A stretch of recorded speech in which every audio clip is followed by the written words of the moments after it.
जिस में अमृत ज्ञान है, माणिक भगत वैराग। श्री गुरु ग्रंथ साहिब उदद, बंदों कार्य अनुराग।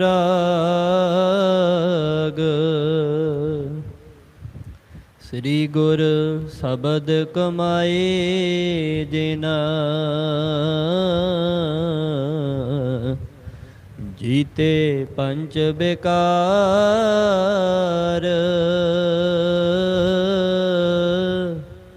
तिन संतन को बंदना,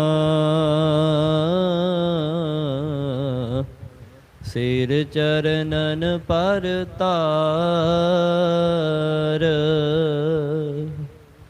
एकंकारा सतगुरु,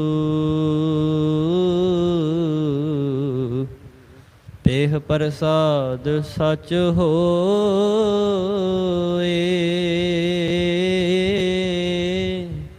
वाहिगुरु जी की फतेह।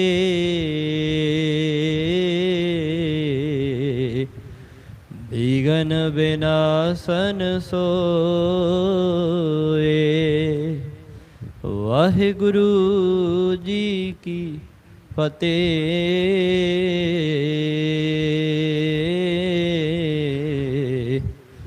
विघ्न विनाशन सोए।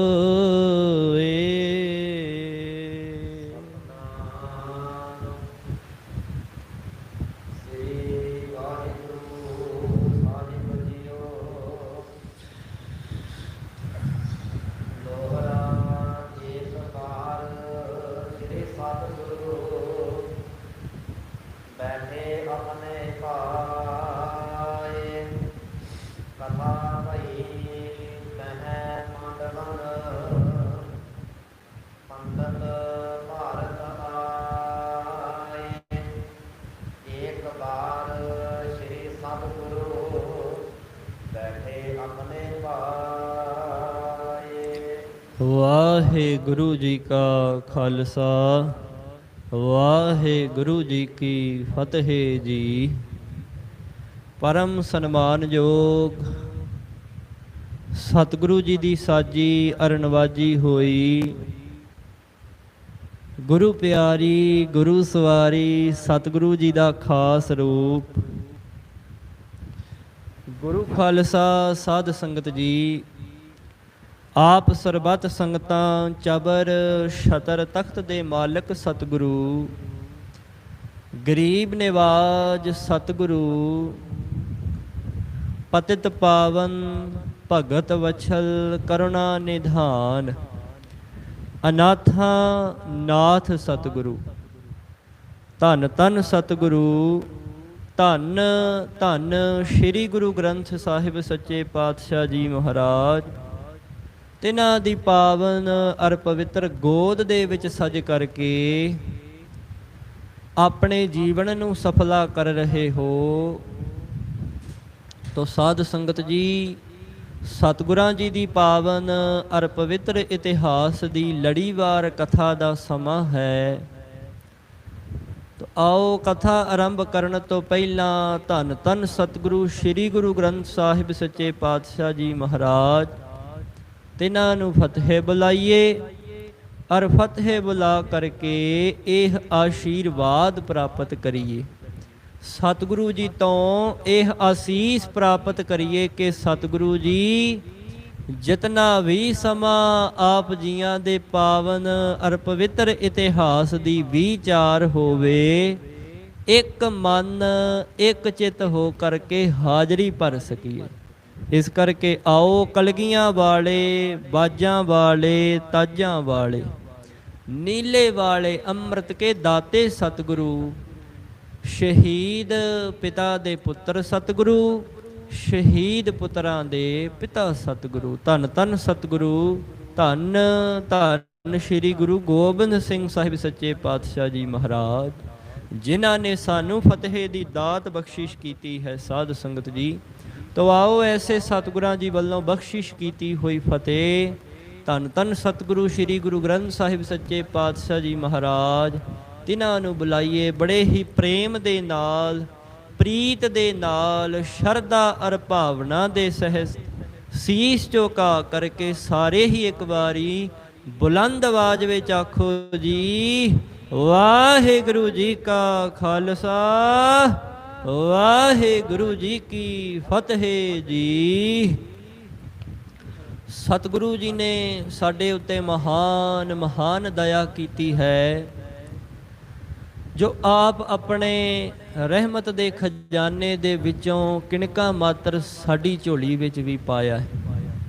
ਤੋ ਸਾਧ ਸੰਗਤ ਜੀ, ਗਰੀਬ ਨਵਾਜ ਸਤਿਗੁਰੂ ਜੀ ਨੇ ਇਹਨਾਂ ਸਤ ਸੰਗਤ ਦੀਆਂ ਘੜੀਆਂ ਸਾਨੂੰ ਬਖਸ਼ਿਸ਼ ਕਰਕੇ ਸਾਨੂੰ ਵੀ ਨਵਾਜਿਆ ਹੈ।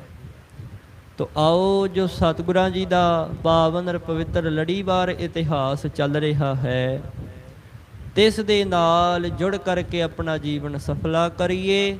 ਤੋ ਸਤਿਗੁਰੂ ਜੀ ਦੇ ਚਰਨਾਂ ਦਾ ਧਿਆਨ ਕਰਦੇ ਹੋਏ ਆਖੋ ਜੀ, ਸਤਨਾਮ ਸ੍ਰੀ ਵਾਹਿਗੁਰੂ ਸਾਹਿਬ ਜੀ, ਸਤਨਾਮ ਸ੍ਰੀ ਵਾਹਿਗੁਰੂ ਸਾਹਿਬ ਜੀ।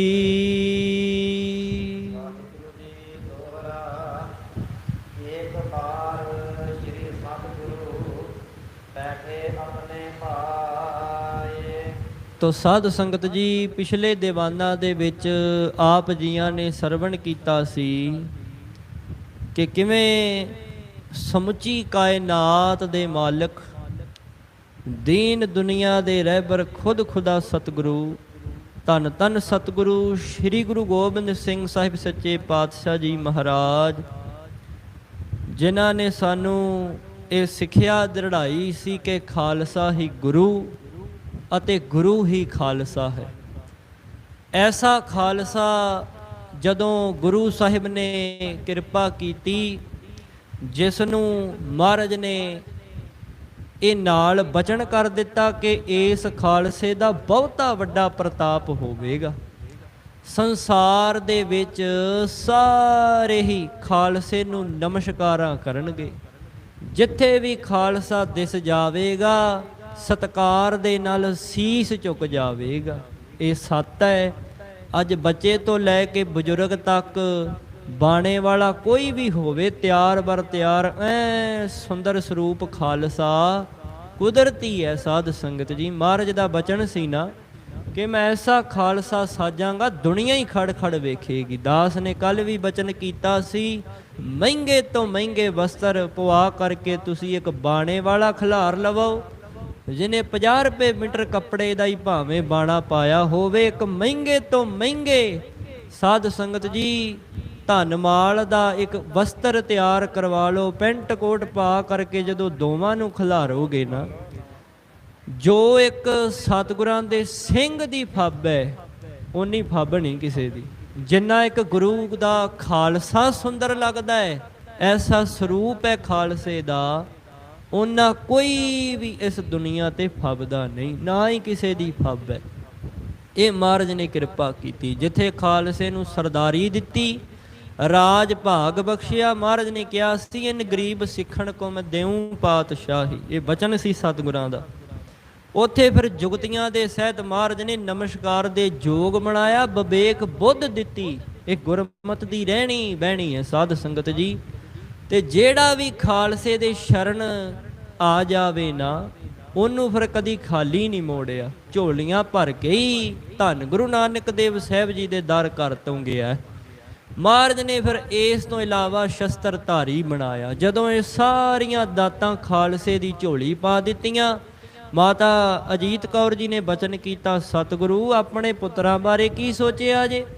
4 ਪੁੱਤਰ ਨੇ ਸੁਖ ਨਾਲ, ਉਹਨਾਂ ਵਾਸਤੇ ਕੀ ਛੱਡਿਆ? ਤੇ ਮਹਾਰਾਜ ਨੇ ਆਖਿਆ ਸੀ, ਅਜੀਤ ਕੌਰ ਅਸਾਂ ਉਹਨਾਂ ਵਾਸਤੇ ਕਹਿੰਦੇ ਸੱਚਖੰਡ ਦੀ ਪਾਤਸ਼ਾਹੀ ਦਿੱਤੀ ਹੈ। ਆਖੋ ਸਤਨਾਮ ਸ਼੍ਰੀ।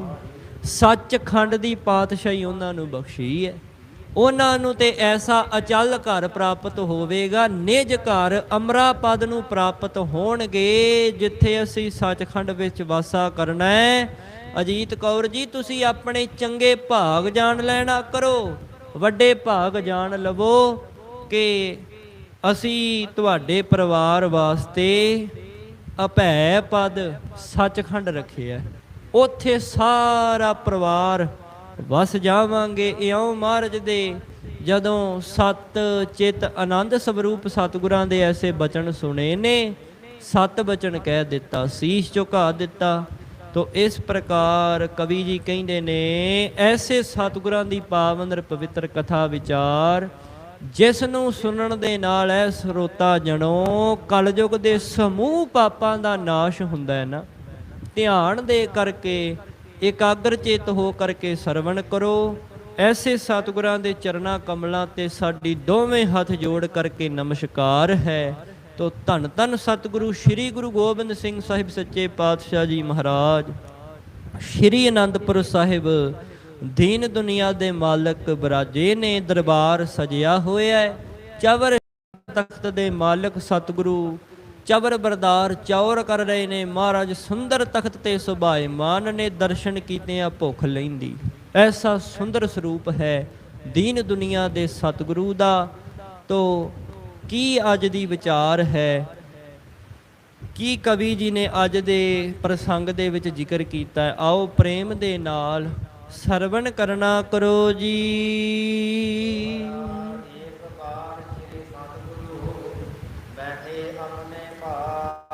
ਕਹਿੰਦੇ ਇੱਕ ਵਾਰੀ ਕਲਗੀਆਂ ਵਾਲੇ ਸੱਚੇ ਪਾਤਸ਼ਾਹ ਜੀ ਮਹਾਰਾਜ ਸ਼੍ਰੀ ਤਖਤ ਸ਼੍ਰੀ ਕੇਸਗੜ੍ਹ ਸਾਹਿਬ ਸ਼੍ਰੀ ਅਨੰਦਪੁਰ ਸਾਹਿਬ ਦੀਵਾਨ ਸਜਿਆ ਸੀ। ਸੰਗਤਾਂ ਸਤਿਗੁਰਾਂ ਦਾ ਦਰਸ਼ਨ ਪਰਸ ਰਹੀਆਂ ਨੇ ਤੇ ਕਹਿੰਦੇ ਮਹਾਰਾਜ ਸੁਤੇ ਸੇਧੀ ਆਪਣੀ ਮਸਤੀ ਦੇ ਵਿੱਚ ਲੀਨ ਹੋ ਕਰਕੇ ਮੌਜ ਦੇ ਵਿੱਚ ਬਿਰਾਜੇ ਹੋਏ ਸਨ।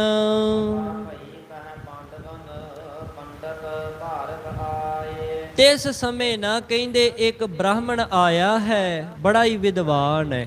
ਪੰਡਤ ਨਾਮ ਸਾਧ ਸੰਗਤ ਜੀ ਜ਼ਰੂਰੀ ਨਹੀਂ ਬ੍ਰਾਹਮਣਾਂ ਦਾ ਹੀ ਹੁੰਦਾ ਹੈ।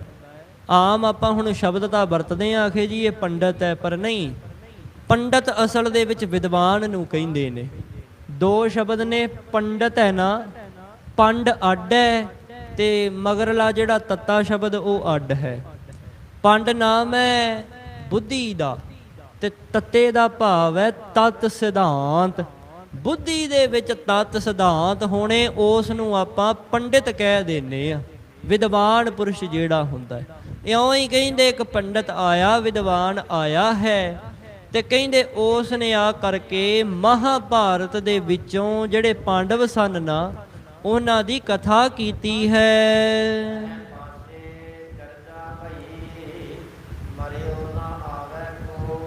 ਉਸ ਤੋਂ ਪਿੱਛੋਂ ਕਹਿੰਦੇ ਫਿਰ ਗੁਰੂ ਸਾਹਿਬ ਜੀ ਦੇ ਜਿਹੜੇ 52 ਕਵੀ ਸਨ ਨਾ, ਕਵੀਨ ਸੰਵਾਦ, ਅੱਜ ਦੇ ਪ੍ਰਸੰਗ ਦਾ ਨਾਂ ਹੀ ਇਹ ਹੈ, ਕਵੀਨ ਸੰਵਾਦ।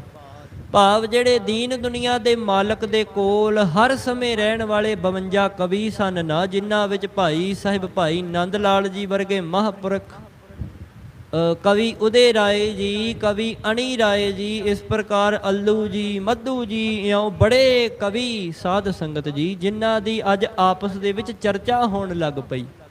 ਕਹਿੰਦੇ ਜਦੋਂ ਉਸ ਪੰਡਤ ਨੇ ਆ ਕੇ ਮਹਾਭਾਰਤ ਦੇ ਵਿੱਚੋਂ ਪਾਂਡਵਾਂ ਦੀ ਕਥਾ ਕੀਤੀ ਤੇ ਕਹਿੰਦੇ ਫਿਰ ਚਰਚਾ ਹੋਣ ਲੱਗ ਪਈ ਕਿ ਜਦੋਂ ਕੋਈ ਜੀਵ ਇਸ ਸੰਸਾਰ ਤੋਂ ਕੂਚ ਕਰ ਜਾਂਦਾ ਹੈ, ਮਰ ਜਾਂਦਾ ਹੈ,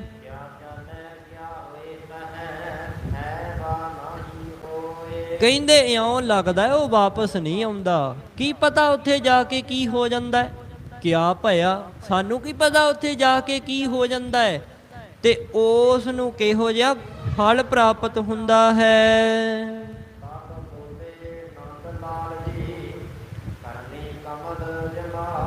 ਉਸ ਸਮੇਂ ਕਹਿੰਦੇ ਫਾਰਸੀ ਦੇ ਆਲਮ ਫਾਜ਼ਲ ਵਿਦਵਾਨ ਮਹਾਂਪੁਰਖ ਭਾਈ ਸਾਹਿਬ ਭਾਈ ਲਾਲ ਜੀ, ਜਿਨ੍ਹਾਂ ਦੀਆਂ ਗਜ਼ਲਾਂ ਬੜੀਆਂ ਸਾਧ ਸੰਗਤ ਜੀ ਪ੍ਰਚਲਿਤ ਨੇ, ਆਪਾਂ ਪੜ੍ਹਦੇ ਆ ਨਾ, ਫਿਦਾ ਅਸਤ ਜਾਨੋ ਦਿਲੇ ਮਨ ਬਖਾ ਕੇ ਮੁਕਦਮੇ ਪਾਕ, ਇਹ ਫਾਰਸੀ ਦੇ ਬੋਲ ਨੇ।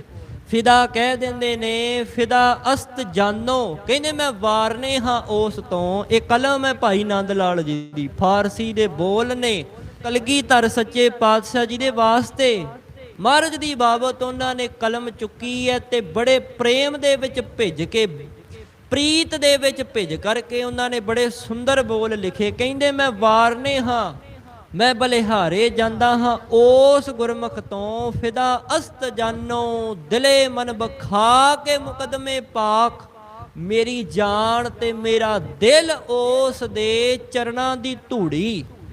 ਦਿਲੇ ਮਨ ਬਖਾਕ, ਮੇਰੀ ਦਿਲ ਤੇ ਜਾਨ ਤੇ ਖਾਕ, ਕਹਿੰਦੇ ਨੇ ਚਰਨਾਂ ਦੀ ਧੂੜ ਨੂੰ, ਕਹਿੰਦੇ ਉਸ ਦੇ ਪਾਵਨ ਪਵਿੱਤਰ ਚਰਨਾਂ ਦੀ ਧੂੜੀ ਤੋਂ ਕੁਰਬਾਨ ਹੈ। ਵਾਰੇ ਵਾਰੇ ਜਾਂਦੇ ਨੇ ਜਿਨ੍ਹਾਂ ਨੇ ਮੈਨੂੰ ਧੰਨ ਗੁਰੂ ਗੋਬਿੰਦ ਸਿੰਘ ਸਾਹਿਬ ਸੱਚੇ ਪਾਤਸ਼ਾਹ ਜੀ ਦੇ ਦਰਸ਼ਨ ਕਰਵਾ ਦਿੱਤੇ। ਇਹ ਬੋਲ ਨੇ ਭਾਈ ਸਾਹਿਬ ਦੇ ਫਾਰਸੀ ਵਿੱਚ। ਕਹਿੰਦੇ ਹਰ ਆ ਕਸੇ ਕੇ ਬਸੂਏ ਤੋ ਰਹਾ ਨਮੂਦ ਮਰਾ, ਕਹਿੰਦੇ ਜਿਨਨੇ ਮੈਨੂੰ ਕਲਗੀਧਰ ਸੱਚੇ ਪਾਤਸ਼ਾਹ ਜੀ ਦੇ ਬੱਲੇ ਰਾਹ ਵਿਖਾਇਆ ਹੈ ਨਾ, ਹਰ ਆ ਕਸੇ, ਹਰ ਇੱਕ ਉਹ ਮਨੁੱਖ, ਬਸੂਏ ਤੋਂ ਰਹਾ ਨਮੂਦ ਮਰਾ, ਕਹਿੰਦੇ ਮੈਂ ਉਹਦੇ ਤੋਂ ਵਾਰਨੇ ਆ, ਉਹਦੇ ਚਰਨਾਂ ਦੀ ਧੂੜੀ ਤੋਂ ਕੁਰਬਾਨ ਆ, ਜਿਨੇ ਮੈਨੂੰ ਮਾਲਕ ਦਾ ਰਾਹ ਵਿਖਾ ਦਿੱਤਾ। ਇਹ ਭਾਈ ਸਾਹਿਬ ਦੇ ਬੋਲ। ਇਸ ਪ੍ਰਕਾਰ ਇੱਕ ਹੋਰ ਉਦਾਹਰਣ, ਦਰ ਆ ਜ਼ਮਾ ਕੇ ਨੇ ਆਈ ਯਾਦ ਮੈਂ ਮੀਰਮ, ਕਹਿੰਦੇ ਜਿਸ ਸਮੇਂ ਮੈਨੂੰ ਧੰਨ ਗੁਰੂ ਗੋਬਿੰਦ ਸਿੰਘ ਸਾਹਿਬ ਜੀ ਤੁਹਾਡੀ ਯਾਦ ਨਾ ਆਵੇ, ਦਰ ਆ ਜ਼ਮਾ ਕਿ ਨੇ ਆਈ ਯਾਦ, ਦਰ ਆ ਜ਼ਮਾ ਜਿਸ ਸਮੇਂ ਵਿੱਚ ਕਿ ਨੇ ਆਈ ਯਾਦ, ਕਿ ਮੈਨੂੰ ਆਪ ਜੀਆਂ ਦੀ ਯਾਦ ਨਾ ਆਵੇ। ਆਪਾਂ ਕਹਿੰਦੇ ਆ ਨਾ ਭਾਈ ਸਿਮਰਨ ਕਰੋ, ਉਸ ਅਕਾਲ ਪੁਰਖ ਵਾਹਿਗੁਰੂ ਦਾ ਨਾਮ ਜਪੋ, ਯਾਦ ਕਰੋ। ਯਾਦ ਲਫ਼ਜ਼ ਫਾਰਸੀ ਦਾ ਬੋਲ ਹੈ, ਪਰ ਆਪਾਂ ਆਮ ਹੁਣ ਪੰਜਾਬੀ ਵਿੱਚ ਵਰਤਣ ਲੱਗ ਪਏ ਜੀ, ਪਰਮਾਤਮਾ ਨੂੰ ਯਾਦ ਕਰੋ। ਪੰਜਾਬੀ ਵਿੱਚ ਕਹਿੰਦੇ ਆ ਉਹਦਾ ਸਿਮਰਨ ਕਰੋ। ਇਸ ਪ੍ਰਕਾਰ ਕਹਿੰਦੇ ਜਦੋਂ ਮੈਨੂੰ ਉਹਦੀ ਯਾਦ ਨਾ ਆਵੇ, ਮੈਂ ਮੀਰਮ, ਮੈਂ ਮਰ ਜਾਂਦਾ। ਤੇ ਕਹਿੰਦੇ ਦਰ ਆ ਜ਼ਮਾ ਕੇ ਨੇ ਆਈ ਯਾਦ ਮੈਂ ਮੀਰਮ। ਇਸ ਤੋਂ ਇਲਾਵਾ ਕਹਿੰਦੇ ਬਗੈਰ ਤੇਰੀ ਯਾਦ ਤੋਂ ਜੀ ਸਤਨ, ਬਿਨਾ ਤੇਰੀ ਯਾਦ ਤੋਂ, ਬਿਨਾ ਤੇਰੇ ਭਜਨ ਸਿਮਰਨ ਤੋਂ ਜੀ ਸਤਨ, ਇਸ ਜ਼ਿੰਦਗੀ ਦੇ ਵਿੱਚ, ਜੀ ਤੋਂ ਭਾਵ ਇਸ ਜੀ ਸਤਨ ਜ਼ਿੰਦਗੀ ਦੇ ਵਿੱਚ, ਚੇ ਸੂਦ ਮਰਾ, ਚੇ ਤੋਂ ਭਾਵ ਹੈ ਕੀ, ਸੂਦ ਤੋਂ ਭਾਵ ਹੈ ਲਾਭ, ਮਰਾ ਤੋਂ ਭਾਵ ਹੈ ਮੈਨੂੰ। ਕਹਿੰਦੇ ਬਿਨਾ ਤੇਰੀ ਯਾਦ ਤੋਂ ਮੈਨੂੰ ਕੀ ਲਾਭ ਹੋਇਆ। ਇਸ ਕਰਕੇ ਇਹ ਦੀਨ ਦੁਨੀਆ ਦੇ ਮਾਲਕ ਮੈਨੂੰ ਆਪਣੇ ਚਰਨਾਂ ਨਾਲ ਜੋੜੀ ਰੱਖਿਓ। ਇਸ ਕਰਕੇ ਸ਼੍ਰੋਮਣੀ ਕਵੀ ਨੇ ਭਾਈ ਸਾਹਿਬ, ਬੜੇ ਸੁੰਦਰ ਬੋਲ ਨੇ, ਗਜ਼ਲਾਂ ਕਿਤੇ ਪੜ੍ਹ ਕੇ ਵੇਖੋ ਐ ਮਨ ਖਿੜ ਜਾਂਦਾ। ਕਹਿੰਦੇ ਇਹ ਭਾਈ ਸਾਹਿਬ ਇਉਂ ਖਿੜੇ ਹੋਏ ਸਨ, ਕਰਨੀ ਕਮਲ ਜਮਾਲ, ਜਿਨ੍ਹਾਂ ਦੀ ਐਸੀ ਕਰਨੀ ਨੂੰ, ਐਸੀਆਂ ਗਜ਼ਲਾਂ ਨੂੰ ਪੜ੍ਹ ਕੇ ਵਿਚਾਰ ਕੇ ਹਰ ਕੋਈ ਕਹਿੰਦੇ ਖਿੜ ਜਾਂਦਾ ਸੀ। ਉਹ ਭਾਈ ਸਾਹਿਬ ਵੀ ਆਪਣੀ ਕਰਨੀ ਦੇ ਵਿੱਚ ਕਮਲ ਵਾਂਗੂ ਖਿੜੇ ਹੋਏ ਸਨ।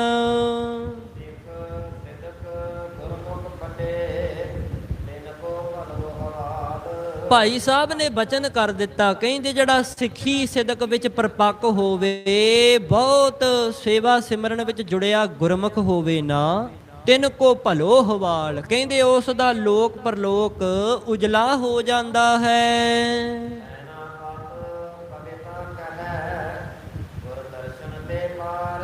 ਉਸ ਤੋਂ ਬਾਅਦ ਫਿਰ ਕਵੀ ਸੈਨਾਪਤੀ ਜੀ ਹੋਏ ਨੇ ਸਾਧ ਸੰਗਤ ਜੀ। ਉਹ ਬੜਾ ਜ਼ਿਕਰ ਆਵੇਗਾ ਇਤਿਹਾਸ ਵਿੱਚ। ਅੱਜ ਕਵੀਆਂ ਦੀ ਵਿਚਾਰ ਹੀ ਚੱਲਣੀ, ਕਵੀਆਂ ਦੇ ਨਾਮ ਮੁੜ ਮੁੜ ਆਉਣਗੇ। ਜੇ ਤੁਹਾਡੇ ਚੇਤੇ ਵਿੱਚ ਰਹਿ ਜਾਣ ਤਾਂ ਬੜੀ ਵਧੀਆ ਗੱਲ ਹੈ, ਵਧਾਈ ਦੇ ਪਾਤਰ ਹੋ, ਪਰ ਸਿੱਖਿਆ ਜ਼ਰੂਰ ਲੈਣੀ ਹੈ। ਜੇ ਨਾ ਵੀ ਯਾਦ ਰਹਿ ਸਕਣ, ਕਿਉਂਕਿ ਨਾਮ ਬੜੇ ਆਉਣਗੇ। ਜਿਵੇਂ ਪਹਿਲਾਂ ਵੀ ਜ਼ਿਕਰ ਕੀਤਾ, ਭਾਈ ਨੰਦ ਲਾਲ ਜੀ, ਅਣੀ ਰਾਏ ਜੀ, ਉਦੇ ਰਾਏ ਜੀ, ਰਵਾਲ ਜੀ, ਮੱਧੂ ਜੀ, ਅੱਲੂ ਜੀ, ਉਹ ਸਾਰੇ ਕਵੀ ਨੇ ਮਹਾਰਾਜ ਦੇ। ਹੁਣ ਕਹਿੰਦੇ ਸੈਨਾਪਤੀ ਜੀ ਨੇ ਕਵਿਤਾ ਰੂਪ ਵਿੱਚ ਬਚਨ ਕੀਤਾ ਵੀ ਭਾਈ ਮੈਂ ਤੇ ਇਹ ਕਹਿਣਾ, ਆਪੋ ਆਪਣੇ ਵਿਚਾਰ ਰੱਖ ਰਹੇ ਨੇ।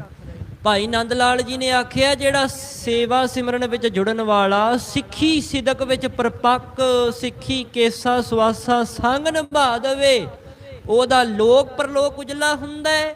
ਇਹ ਵਿਚਾਰ ਭਾਈ ਨੰਦ ਲਾਲ ਜੀ ਨੇ ਕਹੇ ਨੇ। ਹੁਣ ਕਵੀ ਸੈਨਾਪਤੀ ਜੀ ਕਹਿ ਰਹੇ ਨੇ, ਸੈਨਾਪਤ ਜੀ ਕਹਿੰਦੇ ਮੈਂ ਤੇ ਇਹ ਕਹਿਣਾ ਗੁਰੂ ਦੇ ਦਰਸ਼ਨ ਕੀਤਿਆਂ ਹੀ ਭਲਾ ਹੋ ਜਾਂਦਾ। ਜਿਹੜਾ ਗੁਰੂ ਸਾਹਿਬ ਜੀ ਦੇ ਦਰਸ਼ਨ ਪਰਸ ਲਵੇ ਉਹ ਇਸ ਭਵਜਲ ਰੂਪੀ ਸੰਸਾਰ ਤੋਂ ਪਾਰ ਹੋ ਜਾਂਦਾ ਹੈ। ਉਹ ਜਿਵੇਂ ਵੀ ਵਿਚਰੇ ਭਾਵੇਂ ਉਸ ਤੋਂ ਭਲਾ ਕਰਮ ਹੋ ਜਾਵੇ, ਕਿਤੇ ਨਾ ਕਿਤੇ ਜੇ ਕੋਈ ਗਲਤੀ ਵੀ ਹੋ ਜਾਵੇ ਨਾ, ਜਾਣੇ ਅਣਜਾਣੇ ਬੁਰਾ ਵੀ ਹੋ ਜਾਵੇ, ਤੇ ਦੀਨ ਦੁਨੀਆ ਦੇ ਮਾਲਕ ਏਡੇ ਦਇਆ ਦੇ ਆਲ ਦਿਆਲੂ ਘਰ ਨੇ, ਕਿਰਪਾ ਦਾ ਆਲ ਘਰ ਨੇ, ਕਿਰਪਾਲੂ ਸਤਿਗੁਰੂ ਮਹਾਰਾਜ ਤਾਂ ਸਦਾ ਬਖਸ਼ਿੰਦ ਨੇ। ਕੋਈ ਨਿਮਰਤਾ ਧਾਰ ਕੇ ਆਵੇ ਤਾਂ ਸਹੀ, ਇਸ ਦਰ ਤੇ ਕੋਈ ਆਵੇ ਤਾਂ ਸਹੀ ਨਿਮਰਤਾ ਵਿੱਚ। ਮਹਾਰਾਜ ਕਹਿੰਦੇ ਅਕਿਰਤ ਘਣਾ ਨੂੰ ਪਾਲਦਾ ਪ੍ਰਭ ਨਾਨਕ ਸਦ ਬਖਸ਼ਿੰਦ। ਗੁਰੂ ਨਾਨਕ ਸਾਹਿਬ ਜੀ ਦਾ ਦਰ ਤਾਂ ਸਦਾ ਹੀ ਬਖਸ਼ਿੰਦ ਹੈ।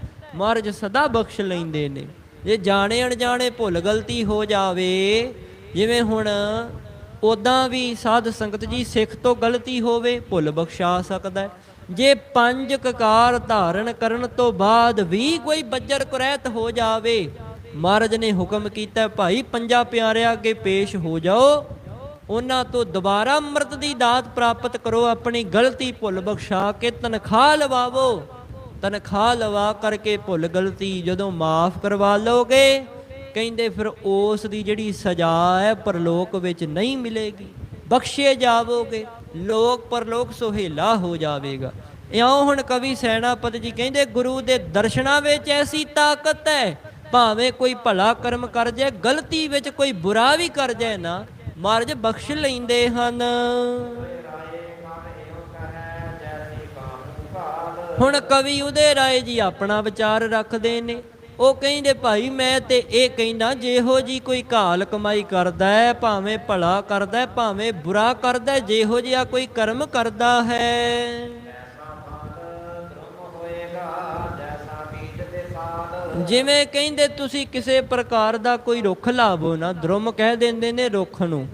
ਕਹਿੰਦੇ ਮੰਨ ਲਓ ਤੁਸੀਂ ਅੰਬ ਦਾ ਦਰਖਤ ਲਾਇਆ ਹੈ ਤੇ ਇਹ ਯਾਦ ਰੱਖੋ ਕੁਝ ਸਮਾਂ ਬਾਅਦ ਜਿਹੜਾ ਬੀਜ ਤੁਸੀਂ ਲਾਇਆ ਹੈ ਨਾ, ਭਾਵੇਂ ਉਹ ਅੰਬ ਦੇ ਦਰਖਤ ਦਾ ਹੈ, ਕੱਲ ਨੂੰ ਉਹਦੇ ਤੇ ਅੰਬ ਹੀ ਹੋਣਗੇ। ਇਹ ਨਾ ਜਾਣਿਓ ਕਿ ਕੱਲ ਨੂੰ ਅਮਰੂਦ ਉਗ ਪੈਣਗੇ ਜਾਂ ਇਸ ਪ੍ਰਕਾਰ ਕੋਈ ਆੜੂ ਉੱਥੋਂ ਭਾਲ ਲਵਾਂਗੇ, ਨਹੀਂ ਨਹੀਂ।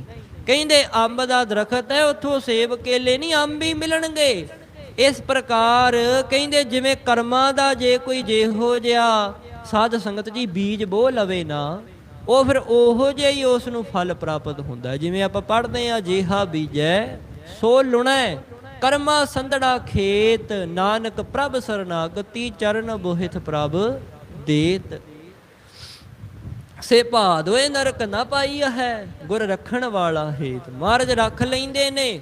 ਕਹਿੰਦੇ ਇਸ ਪ੍ਰਕਾਰ ਮੈਂ ਤੇ ਕਹਿਣਾ ਵੀ ਜਿਵੇਂ ਦੀ ਕੋਈ ਕਮਾਈ ਕਰਦਾ ਹੈ, ਉਹੋ ਜਿਹਾ ਹੀ ਜਿਹੋ ਜਿਹਾ ਬੀਜ ਲਾਉਂਦਾ ਹੈ, ਉਹੋ ਜਿਹਾ ਹੀ ਫਲ ਪ੍ਰਾਪਤ ਹੁੰਦਾ ਹੈ।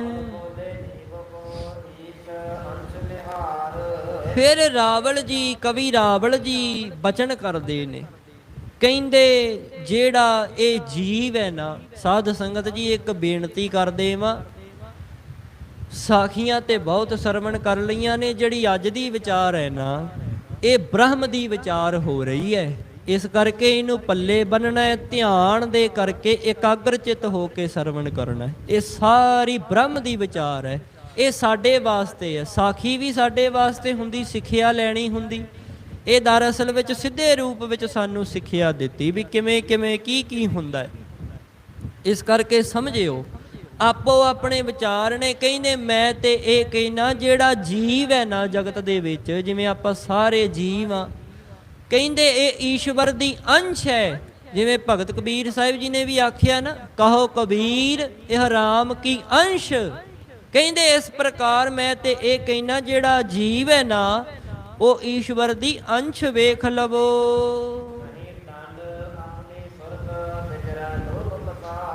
ਕਹਿੰਦੇ ਨਹੀਂ ਦੰਡ, ਉਸ ਨੂੰ ਸਜ਼ਾ ਕੋਈ ਨਹੀਂ, ਉਸ ਨੂੰ ਕਹਿੰਦੇ ਕਿਸੇ ਪ੍ਰਕਾਰ ਦਾ ਕੋਈ ਦੁੱਖ ਤਕਲੀਫ ਨਹੀਂ, ਜਿਹੜਾ ਇਸ ਸੰਸਾਰ ਦੇ ਵਿੱਚ ਨਿਰੰਜਨ ਦੇ ਨਾਲ ਜੁੜ ਜਾਵੇ, ਕਾਲਖ ਤੋਂ ਰਹਿਤ ਅਕਾਲ ਦੇ ਨਾਲ ਜੁੜ ਜਾਵੇ, ਉਹਨੂੰ ਕੋਈ ਦੰਡ ਨਹੀਂ। ਭਾਵ ਮਾਇਆ ਦਾ ਪਸਾਰਾ, ਮੋਹ ਦਾ ਪਸਾਰਾ, ਲੋਭ ਦਾ ਪਸਾਰਾ ਹੈ ਸੰਸਾਰ ਵਿੱਚ। ਸਾਧ ਸੰਗਤ ਜੀ, ਲੋਭ ਹੈ ਕਿ ਇੱਕ ਤਾਂ ਮਨੁੱਖ ਨੂੰ ਲੋੜ ਹੈ ਵੀ ਮੈਨੂੰ ਪਾਉਣ ਵਾਸਤੇ ਕੱਪੜੇ ਚਾਹੀਦੇ ਨੇ, ਖਾਣ ਵਾਸਤੇ ਭੋਜਨ ਚਾਹੀਦਾ ਹੈ, ਰਹਿਣ ਵਾਸਤੇ ਘਰ ਚਾਹੀਦਾ ਹੈ।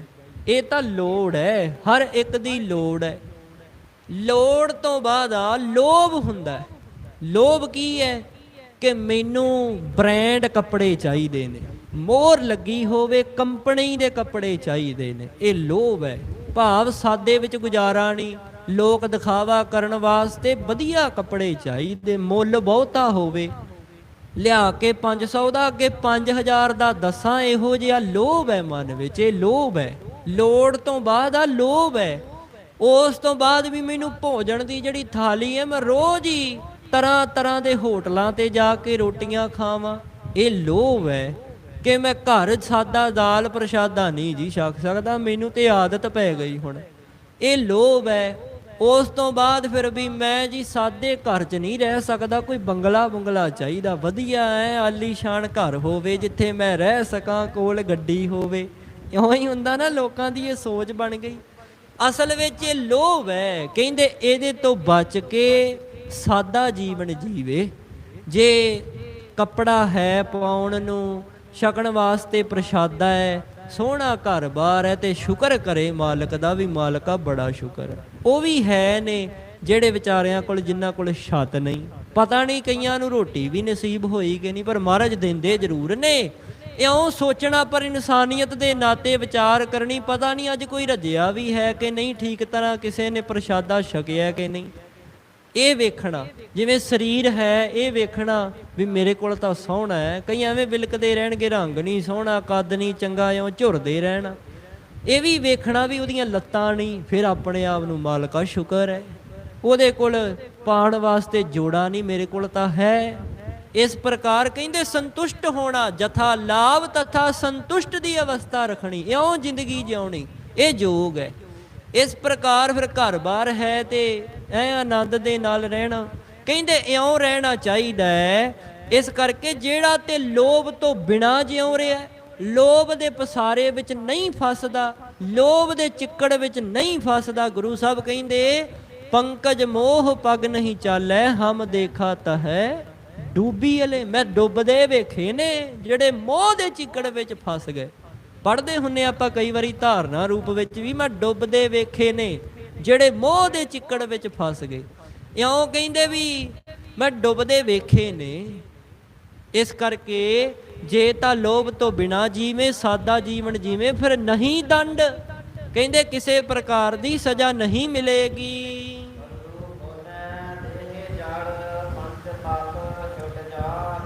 ਕਵੀ ਅੱਲੂ ਜੀ ਕਹਿੰਦੇ ਨੇ, ਕਹਿੰਦੇ ਇਉਂ ਜਾਣ ਲੈਣਾ ਕਰੋ, ਆ ਜਿਹੜਾ ਸਰੀਰ ਹੈ ਨਾ, ਜੇ ਇਸ ਦੇ ਵਿੱਚ ਆਤਮਾ ਨਹੀਂ, ਪਰਮਾਤਮਾ ਦੀ ਜੋਤ ਨਹੀਂ, ਤੇ ਇਹ ਮਿੱਟੀ ਹੈ, ਜੜ ਹੈ, ਨਾ ਹਿਲ ਸਕਦਾ ਹੈ, ਨਾ ਕਿਰਿਆ ਕਰ ਸਕਦਾ ਹੈ, ਨਾ ਹੱਥ ਹਿਲਾ ਸਕਦਾ ਹੈ, ਨਾ ਬੋਲ ਸਕਦਾ ਹੈ। ਹੁਣ ਬੋਲ ਰਿਹਾ, ਹੱਥ ਹਿਲਾ ਰਿਹਾ, ਇਹ ਕਿਹਦੀ ਤਾਕਤ ਹੈ?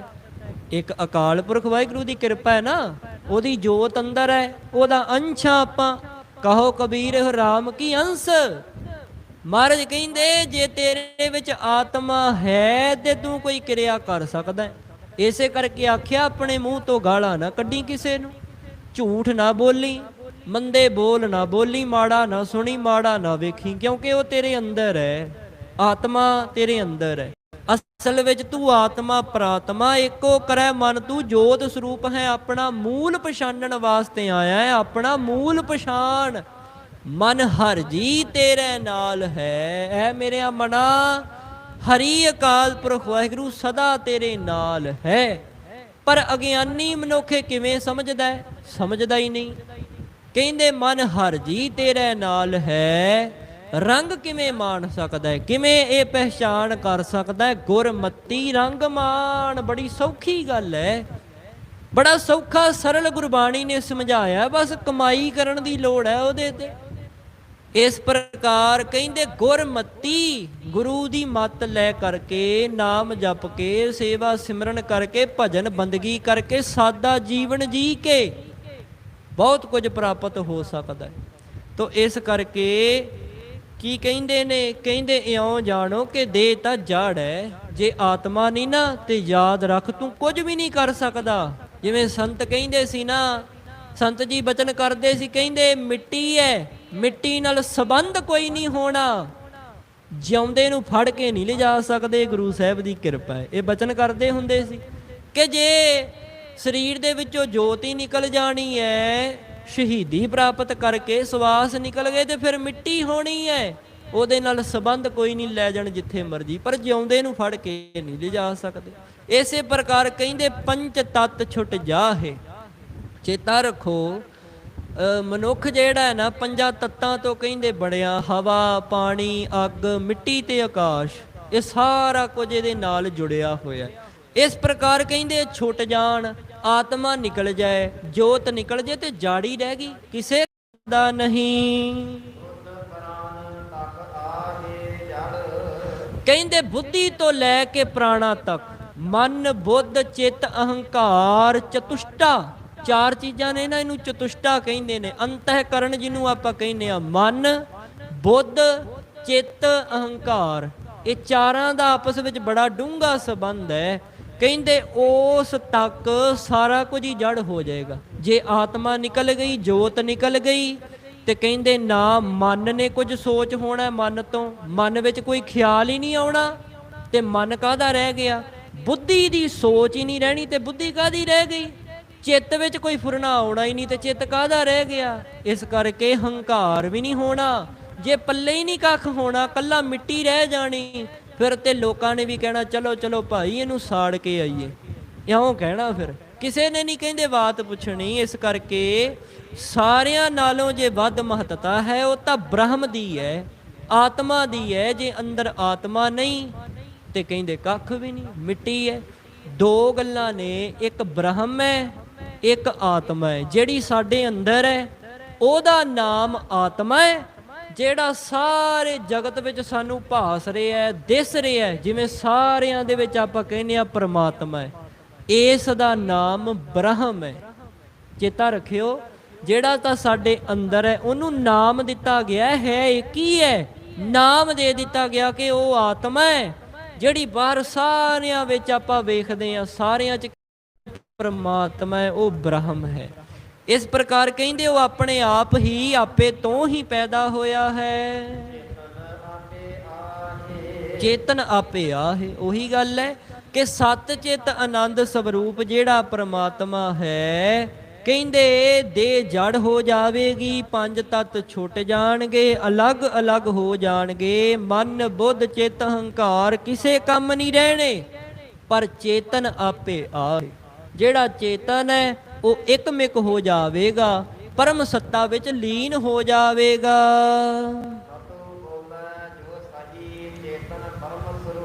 ਗੁਰਬਾਣੀ ਵਿੱਚ ਵੀ ਆਪਾਂ ਪੜ੍ਹਦੇ ਹਾਂ, ਕੌਣ ਮੂਆ ਰੇ ਕੌਣ ਮੂਆ।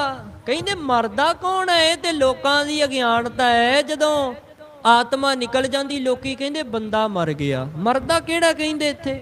ਮਹਾਰਾਜ ਕਹਿੰਦੇ ਕੌਣ ਮੂਆ ਰੇ ਕੌਣ ਮੂਆ। ਬ੍ਰਹਮ ਗਿਆਨੀ ਮਿਲ ਕਰੋ ਵਿਚਾਰਾ, ਇਹ ਤੋ ਚਲਤ ਭਇਆ। ਕਹਿੰਦੇ ਇਹ ਤਾਂ ਆਤਮਾ ਪਰਮਾਤਮਾ ਵਿੱਚ ਮਿਲ ਗਈ, ਮਰਿਆ ਕੌਣ ਹੈ? ਉਹ ਤੇ ਮਿੱਟੀ ਰਹਿ ਗਈ। ਤੇ ਕਹਿੰਦੇ ਇਹ ਤਾਂ ਮਿੱਟੀ ਨਾਲ ਸੰਬੰਧ ਕੋਈ ਨਹੀਂ, ਅਗਿਆਨਤਾ ਹੈ। ਮਨੁੱਖ ਇਹ ਸਮਝ ਲੈਂਦਾ ਵੀ ਬੰਦਾ ਹੀ ਮਰ ਗਿਆ, ਉਹ ਹੈ ਹੀ ਕੁਝ ਨਹੀਂ, ਤੇ ਮਰਨਾ ਕਿੰਨੇ ਹੈ ਤੇ ਇਕੱਲੀ ਆਤਮਾ ਹੈ। ਇਹ ਅਗਿਆਨ ਕਰਕੇ ਬੰਦਾ ਸਮਝ ਲੈਂਦਾ ਹੈ। ਕਿਉਂਕਿ ਮਨੁੱਖ ਆਉਂਦਾ ਹੈ, ਉਹਦਾ ਨਾਮ ਰੱਖ ਦਿੱਤਾ ਜਾਂਦਾ ਹੈ। ਕਈ ਮਾਂ ਉਹਨੂੰ ਕਿਸੇ ਹੋਰ ਨਾਮ ਨਾਲ ਜਾਣਦੀ ਹੈ, ਪ੍ਰੇਮ ਦੇ ਨਾਲ ਕਹਿ ਦਿੰਦੀ ਨੇ ਮੇਰਾ ਚੰਨ, ਮੇਰਾ ਹੀਰਾ। ਹੁਣ ਹੁੰਦਾ ਥੋੜੀ ਹੈ ਚੰਨ ਹੀਰਾ, ਹੁੰਦਾ ਥੋੜੀ, ਬਸ ਪ੍ਰੇਮ ਦੇ ਵਿੱਚ ਹੈ ਉਹ ਨਾਮ। ਤੇ ਉੱਦਾਂ ਵੀ ਆਪਾਂ ਨਾਮ ਰੱਖਦੇ ਨੇ, ਇੱਕ ਛੋਟਾ ਨਾਮ, ਇੱਕ ਵੱਡਾ ਆ, ਉਹ ਦੋ ਦੋ ਨਾਮ ਰੱਖ ਦਿੰਦੇ ਆ। ਪਰ ਕਹਿੰਦੇ ਅਸਲ ਵਿੱਚ ਹੈ ਉਹ ਕੁਝ ਨਹੀਂ।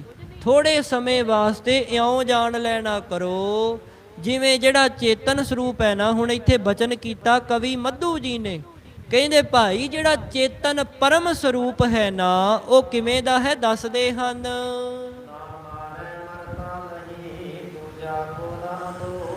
ਨਾ ਹੀ ਕੋਈ ਉਹਨੂੰ ਮਾਰ ਸਕਦਾ ਹੈ, ਆਤਮਾ ਤੱਕ ਕਹਿੰਦੇ ਐਡੀ ਪਹੁੰਚ ਹੀ ਨਹੀਂ ਕਿ ਉਹਨੂੰ ਮਾਰ ਸਕੇ, ਕਿਉਂਕਿ ਦਿਸਦੀ ਨਹੀਂ ਨਾ। ਨਾ ਮਾਰੈ ਮਰਤਾ ਨਹੀਂ, ਕਹਿੰਦੇ ਨਾ ਹੀ ਉਹ ਮਰਦੀ ਹੈ। ਪੜ੍ਹਦੇ ਆ ਨਾ, ਕੌਣ ਮੂਆਰੇ ਕੌਣ ਮੂਆ, ਬ੍ਰਹਮ ਗਿਆਨੀ ਮਿਲ ਕਰੋ ਵਿਚਾਰਾ, ਇਹ ਤੋਂ ਚਲਤ ਭਇਆ। ਮਰਦਾ ਕੌਣ ਹੈ, ਕਹਿੰਦੇ ਮਰਤਾ ਨਹੀਂ। ਦੂਜਾ ਕੋ ਨਾ ਅਨੂਪ, ਉਸ ਦੇ ਵਰਗਾ ਸੁੰਦਰ ਹੈ ਹੀ ਕੋਈ ਨਹੀਂ। ਆਤਮਾ ਕਰਕੇ ਤੇਰਾ ਵਜੂਦ ਹੈ, ਆਤਮਾ ਕਰਕੇ ਹੀ ਤੇਰੀ ਸੁੰਦਰਤਾ ਹੈ, ਆਤਮਾ ਕਰਕੇ ਹੀ ਤੇਰਾ ਸਰੀਰ ਹੈ, ਆਤਮਾ ਕਰਕੇ ਹੀ ਕਿਰਿਆ ਕਰ ਰਿਹਾ ਹੈ। ਉਹਦੇ ਤੋਂ ਇਲਾਵਾ ਸੁੰਦਰ ਹੈ ਹੀ ਕੋਈ ਨਹੀਂ। ਜੇ ਉਹ ਨਾ ਵਿੱਚ ਰਵੇ ਤੇ ਤੈਨੂੰ ਕਿਸੇ ਨੇ ਨਹੀਂ ਆਖਣਾ ਕਿ ਬੜਾ ਸੋਹਣਾ ਹੈ, ਇਹਦਾ ਮੁਖ ਬੜਾ ਸੋਹਣਾ ਹੈ, ਇਹਦਾ ਸਰੀਰ ਬੜਾ ਸੋਹਣਾ, ਕਿਸੇ ਨੇ ਨਹੀਂ ਕਹਿਣਾ, ਕਿਉਂਕਿ ਰਹਿ ਹੀ ਨਹੀਂ ਜਾਣਾ, ਕੱਖ ਵੀ ਖਤਮ ਹੋ ਜਾਵੇਗਾ। ਇਸ ਕਰਕੇ ਕਹਿੰਦੇ ਕੱਲੀ ਆਤਮਾ ਹੀ ਹੈ, ਉਹਦੇ ਤੋਂ ਇਲਾਵਾ ਹੋਰ ਕੋਈ ਨਹੀਂ।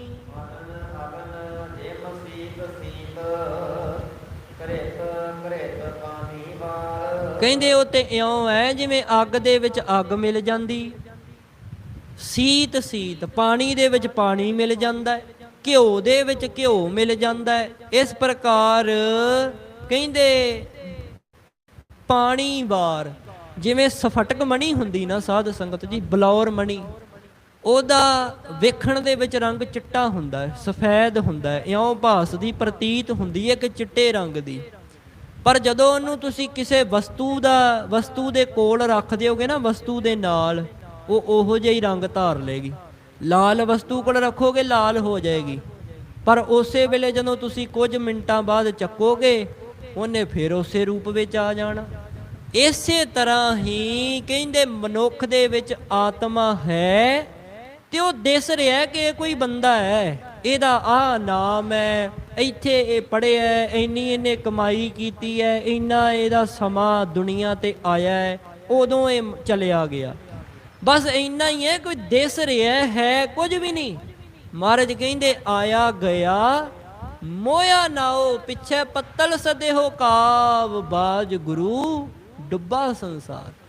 ਹੁਣ ਇੱਥੇ ਜਿੰਨੇ ਬੈਠੇ ਹੋ ਨਾ, ਕਿਸੇ ਨੂੰ ਵੀ ਪੜਦਾਦੇ ਦੇ ਦਾਦੇ ਦਾ ਨਾਮ ਨਹੀਂ ਪਤਾ ਹੋਣਾ, ਵੱਧ ਤੋਂ ਵੱਧ ਪੜਦਾਦੇ ਤੱਕ ਪਤਾ ਹੁੰਦਾ ਹੈ ਹਰੇਕ ਨੂੰ ਹੀ, ਜਿੰਨੇ ਬੈਠੇ ਹੋ। ਕੋਈ ਵਿਰਲਾ ਹੋਏਗਾ ਜਿਹਨੂੰ ਆਪਣੇ ਦਾਦੇ ਦਾ ਤੇ ਚਲੋ ਨਾਮ ਪਤਾ ਹੈ, ਗਾਂ ਪੜਦਾਦੇ ਦਾ ਵੀ ਪਤਾ ਹੈ, ਉਦੋਂ ਗਾਂ ਉਹਨਾਂ ਦੇ ਕੌਣ ਸੀ ਦਾਦੇ ਪੜਦਾਦੇ ਪਤਾ ਹੈ, ਨਹੀਂ ਪਤਾ। ਇਸ ਕਰਕੇ ਮਹਾਰਾਜ ਕਹਿੰਦੇ ਉਹ ਆਤਮਾ ਹੀ ਆਉਂਦੀ ਜਾਂਦੀ ਹੈ, ਉਹੀ ਜੋਤ ਉਹਦੀ ਅੰਦਰ ਪ੍ਰਕਾਸ਼ ਰਹੀ ਹੈ ਤੇ ਬੰਦਾ ਨਜ਼ਰ ਆ ਰਿਹਾ, ਨਹੀਂ ਤੇ ਅਗਿਆਨ ਹੈ ਸਾਰਾ ਹੀ, ਖਤਮ ਹੋ ਜਾਂਦਾ ਹੈ। ਆਇਆ ਗਿਆ, ਆਇਆ ਸੀ ਉਮਰ ਭੋਗੀ ਚਲਿਆ ਗਿਆ, ਮੋਇਆ ਨਾ, ਉਹ ਨਾਮ ਹੀ ਭੁੱਲ ਗਏ ਲੋਕੀ ਕਿ ਕੋਈ ਆਇਆ ਸੀ, ਭੁੱਲ ਗਏ ਨਾ। ਅਗਾਂਹ ਦੀ ਗਾਂਹ ਪੀੜੀਆਂ ਚੱਲੀ ਜਾਂਦੀਆਂ, ਚੇਤਾ ਹੀ ਭੁੱਲ ਜਾਂਦਾ ਹੈ। ਹੁਣ ਇੰਨਾ ਕੌਣ ਯਾਦ ਰੱਖੇ, ਪਰ ਯਾਦ ਰਹਿੰਦਾ ਹੈ। ਕੌਣ ਰਹਿੰਦਾ? ਮਹਾਰਾਜ ਕਹਿੰਦੇ ਨਾਮ ਰਹਿਓ ਸਾਧੂ ਰਹਿਓ, ਰਵੇਗਾ ਚੇਤਾ, ਪਰ ਜਿਹੜਾ ਨਾਮ ਜਪਣ ਵਾਲਾ ਸਾਧੂ ਹੈ ਨਾ, ਉਹ ਸਦਾ ਹੀ ਰਹੇਗਾ।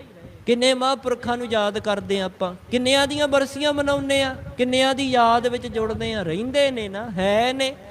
ਮਹਾਰਾਜ ਕਹਿੰਦੇ ਸਦਾ ਹੀ ਰਹਿਣਗੇ। ਇਸ ਕਰਕੇ ਤਾਂ ਹੀ ਤਾਂ ਕਹਿੰਦੇ ਆ ਭਾਈ ਨਾਮ ਜਪੋ, ਸੇਵਾ ਸਿਮਰਨ ਵਿੱਚ ਜੁੜੋ, ਭਜਨ ਬੰਦਗੀ ਕਰੋ, ਕਿਉਂਕਿ ਸਦੀਵੀ ਕਾਲ ਤੱਕ ਰਹਿਣ ਵਾਲੇ ਮਹਾਂਪੁਰਖ ਨੇ ਬ੍ਰਹਮ ਗਿਆਨੀ ਤਤ ਬੇਤੇ ਹਨ।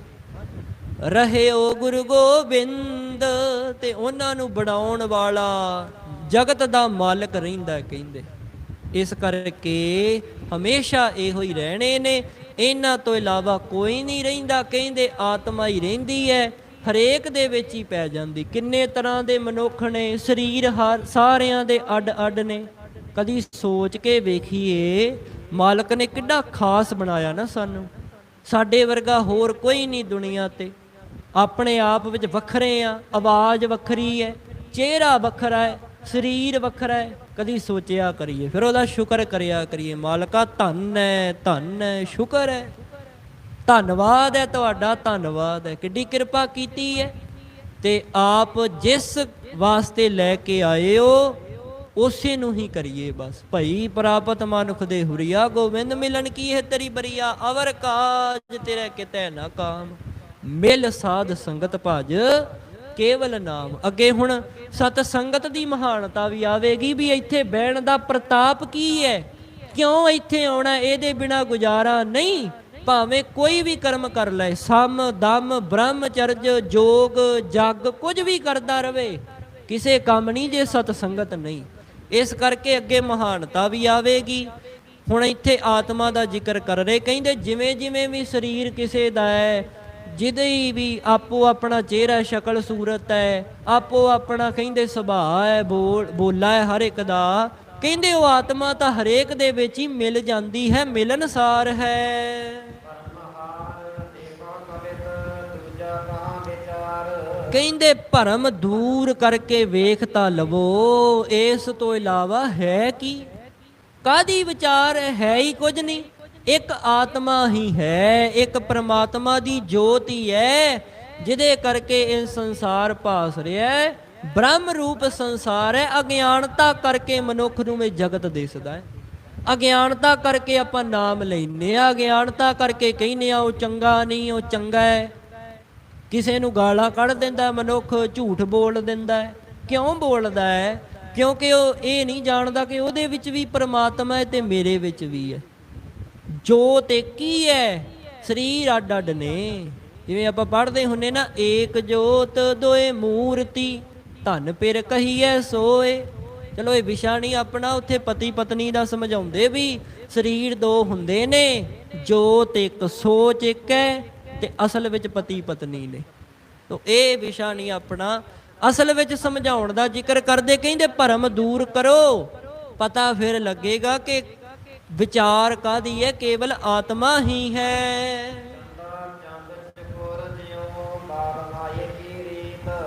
ਕਵੀ ਚੰਦਾ ਜੀ ਕਹਿ ਰਹੇ, ਕਹਿੰਦੇ ਜਿਵੇਂ ਚੰਦਰਮਾ ਵੱਲ ਚਕੋਰ ਟਿਕਟਕੀ ਲਗਾ ਕੇ ਵੇਖਦੀ, ਭਾਵ ਇੱਕ ਰਸ ਬਿਰਤੀ ਬਣਾ ਕੇ ਵੇਖਦੀ ਹੋਈ ਰਹਿੰਦੀ ਹੈ ਨਾ, ਇਸ ਤਰ੍ਹਾਂ ਜਾਂ ਫਿਰ ਇਉਂ ਕਹਿ ਲਓ ਜਿਵੇਂ ਬੱਚੇ ਤੇ ਮਾਂ ਦੀ ਰੀਤ ਪ੍ਰੀਤ ਰੀਤ ਹੁੰਦੀ। ਬੱਚੇ ਦੇ ਨਾਲ ਮੋਹ ਹੀ ਇੰਨਾ, ਮਮਤਾ ਦੇ ਵਿੱਚ ਆ ਕਰਕੇ ਮਾਤਾ ਜਿਵੇਂ ਪ੍ਰੇਮ ਕਰਦੀ ਹੈ। ਇਉਂ ਕਹਿੰਦੇ ਈਸ਼ਵਰ ਤੇ ਜੀਵ ਦਾ ਸੰਬੰਧ ਜਾਣ ਲੈਣਾ ਕਰੋ ਕਿ ਉਸ ਈਸ਼ਵਰ ਨੇ ਜਗਤ ਨੂੰ ਬਣਾ ਤੇ ਦਿੱਤਾ, ਪੈਦਾ ਤੇ ਕਰ ਦਿੱਤਾ, ਪਰ ਕਹਿੰਦੇ ਇਉਂ ਪ੍ਰਾਣੀ ਦਾ ਨਾਮ ਦੇ ਕਰਕੇ ਉਹਦੇ ਵਿੱਚ ਆਤਮ ਸੱਤਾ ਪਾ ਕਰਕੇ, ਆਤਮਾ ਪਾ ਕਰਕੇ ਕਹਿੰਦੇ ਉਹਨੂੰ ਇੱਕ ਰੂਪ ਦੇ ਦਿੱਤਾ ਤੇ ਪ੍ਰੇਮ ਕਰਦਾ ਹੈ। ਹੁਣ ਕਿਵੇਂ ਕਹਿ ਸਕਦੇ ਵੀ ਪ੍ਰੇਮ ਕਿਵੇਂ ਕਰਦਾ ਹੈ?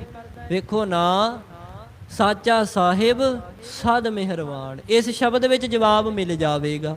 ਹਮਰੀ ਗਣਤ ਨਾ ਗਣੀਆਂ ਕਾਈ, ਆਪਣਾ ਬਿਰਦ ਪਛਾਣ। ਅੱਗੇ ਸ਼ਬਦ ਹੈ, ਹਾਥ ਦੇ ਰਾਖੇ ਕਰ ਆਪਣੇ ਸਦਾ ਸਦਾ ਰੰਗਮਾਨ। ਸਾਚਾ ਸਾਹਿਬ ਸਦ ਮਿਹਰਵਾਨ, ਬੰਦ ਪਾਇਆ ਮੇਰੇ ਸਤਿਗੁਰ ਪੂਰੈ, ਹੋਈ ਸਰਬ ਕਲਿਆਣ। ਹੁਣ ਸਮਝਿਓ, ਉਹ ਸਦਾ ਮਿਹਰਵਾਨ ਹੈ ਤੇ ਕੀ ਕੀ ਦਿੰਦਾ? ਕਹਿੰਦੇ ਜੀਓ ਪਾਏ, ਆ ਸਰੀਰ ਪਾ ਲਿਆ, ਪਿੰਡ ਜਿਨ ਸਾਜਿਆ ਜੀਓ ਜਿੰਦ ਦਿੱਤੀ, ਪਿੰਡ ਸਰੀਰ ਦਿੱਤਾ, ਪਹਿਨਣ ਨੂੰ ਕੱਪੜੇ ਦਿੱਤੇ, ਖਾਣ ਵਾਸਤੇ ਭੋਜਨ ਦਿੱਤਾ, ਰਹਿਣ ਵਾਸਤੇ ਥਾਂ ਦਿੱਤਾ। ਕਰਮਾਂ ਦੇ ਅਨੁਸਾਰ ਪਾਲਣਾ ਪੋਸ਼ਣਾ ਕਰ ਰਿਹਾ ਹੈ, ਬਿਨਾਂ ਕਿਸੇ ਵਿਤਕਰੇ ਤੋਂ। ਜੋ ਤੂੰ ਕਮਾਇਆ, ਜੋ ਤੂੰ ਪਿਛਲਾ ਬੀਜਿਆ, ਉਹੀ ਅੱਗੇ ਆ ਰਿਹਾ। ਜੇ ਅੱਜ ਸੋਹਣਾ ਸਰੀਰ ਹੈ, ਪਾਣ ਨੂੰ ਕੱਪੜੇ ਨੇ, ਖਾਣ ਨੂੰ ਭੋਜਨ ਹੈ, ਰਹਿਣ ਨੂੰ ਚੰਗੀ ਥਾਂ ਹੈ, ਤੇ ਵੇਖ ਵੇਖ ਝੁਰਿਆ ਨਾ ਕਰੀਏ ਉਹਦੇ ਕੋਲ ਬਹੁਤ ਹੈ, ਮੇਰੇ ਕੋਲ ਘੱਟ ਹੈ। ਕਰਮਾਂ ਦੀ ਖੇਡ ਹੈ, ਕਰਮਾਂ ਕਰਕੇ ਹੈ। ਇਸ ਕਰਕੇ ਇੱਕ ਰਸ ਰਹਿਣਾ ਸਿੱਖ ਲਈਏ, ਆਨੰਦ ਦੇ ਵਿੱਚ ਰਹਿਣਾ ਸਿੱਖ ਲਈਏ। ਕਹਿੰਦੇ ਇਹ ਸਾਰਾ ਕੁਝ ਜਿਹੜਾ ਹੈ ਨਾ, ਇਉਂ ਜਾਣ ਲੈਣਾ ਕਰੋ। ਕਹਿੰਦੇ ਜੀਓ ਪਾਏ, ਜਿੰਦ ਪਾਈ, ਪਿੰਡ ਜਿਨ ਸਾਜਿਆ, ਸਰੀਰ ਦਿੱਤਾ, ਦਿੱਤਾ ਪਹਿਨਣ ਖਾਣ, ਸਾਰਾ ਕੁਝ ਦਿੱਤਾ। ਇਸ ਕਰਕੇ ਮਾਲਕ ਆਪਣੇ ਦਾਸ ਕੀ ਆਪ ਪੈਜ ਰਾਖੀ, ਆਪਣੇ ਕਹਿੰਦੇ ਉਹ ਜੀਵਾਂ ਦੀ ਆਪ ਪੈਜ ਰੱਖਦਾ ਹੈ, ਜਿਹੜੇ ਉਹਦਾ ਨਾਮ ਜਪਦੇ, ਸੇਵਾ ਸਿਮਰਨ ਕਰਦੇ, ਭਜਨ ਸਿਮਰਨ ਕਰਦੇ। ਨਾਨਕ ਸਦ ਕੁਰਬਾਨ, ਇਹੋ ਜੇ ਮਾਲਕ ਤੋਂ ਸਦਾ ਕੁਰਬਾਨ ਜਾਈਏ, ਉਸ ਦਾ ਸ਼ੁਕਰ ਕਰੀਏ, ਧੰਨਵਾਦ ਕਰੀਏ। ਹੁਣ ਕਵੀ ਬੱਲੂ ਜੀ ਨੇ ਬੜੀ ਸੁੰਦਰ ਗੱਲ ਕਹੀ, ਕਹਿੰਦੇ ਵਿਸ਼ਨ ਜੋ ਵਿਸ਼ਿਆਂ ਤੋਂ ਰਹਿਤ ਪਰਮਾਤਮਾ ਹੈ, ਵਿਸ਼ ਨਾ, ਵਿਸ਼ਨ ਸ਼ਬਦ ਬਣਿਆ ਵਿਸ਼ ਨਾ, ਜਿਹਦੇ ਵਿੱਚ ਕਿਸੇ ਪ੍ਰਕਾਰ ਦਾ ਕੋਈ ਵਿਤਕਰਾ ਨਹੀਂ, ਭੇਦ ਭਾਵ ਨਹੀਂ। ਇਸ ਪ੍ਰਕਾਰ ਕਹਿੰਦੇ ਉਸ ਅਕਾਲ ਪੁਰਖ ਦਾ ਜੋ ਬੋਲਾ ਹੈ ਨਾ, ਉਹਦੇ ਜਿਹੜੇ ਭਗਤ ਨੇ, ਫਕੀਰ ਨੇ, ਕਹਿੰਦੇ ਉਹ ਤਾਂ ਜਾਣ ਲੈਂਦੇ ਨੇ ਕਿ ਗੁਰੂ ਦੀ ਮੱਤ ਲੈ ਕੇ ਆਨੰਦ ਨੂੰ ਮਾਣ ਲੈਂਦੇ ਨੇ। ਮਨ ਤੂੰ ਜੋਤ ਸਰੂਪ ਹੈ, ਆਪਣਾ ਮੂਲ ਪਛਾਣ, ਮਨ ਹਰਜੀ ਤੇਰੇ ਨਾਲ ਹੈ, ਗੁਰਮਤੀ ਰੰਗ ਮਾਣ। ਉਹ ਤਾਂ ਮਾਣ ਲੈਂਦੇ ਨੇ। ਪਰ ਜਿਹੜੇ ਲੋਕ ਨੇ ਨਾ, ਕਹਿੰਦੇ ਉਹ ਬੋਲੀ ਸਮਝਦੇ ਨਹੀਂ, ਅਗਿਆਨਤਾ ਵਿੱਚ ਫਸੇ ਰਹਿੰਦੇ ਨੇ। ਕਾਰਨ ਕੀ ਹੈ ਬੋਲੀ ਨਾ ਸਮਝਣ ਦਾ? ਅੱਗੇ ਦੱਸਦੇ ਹਨ,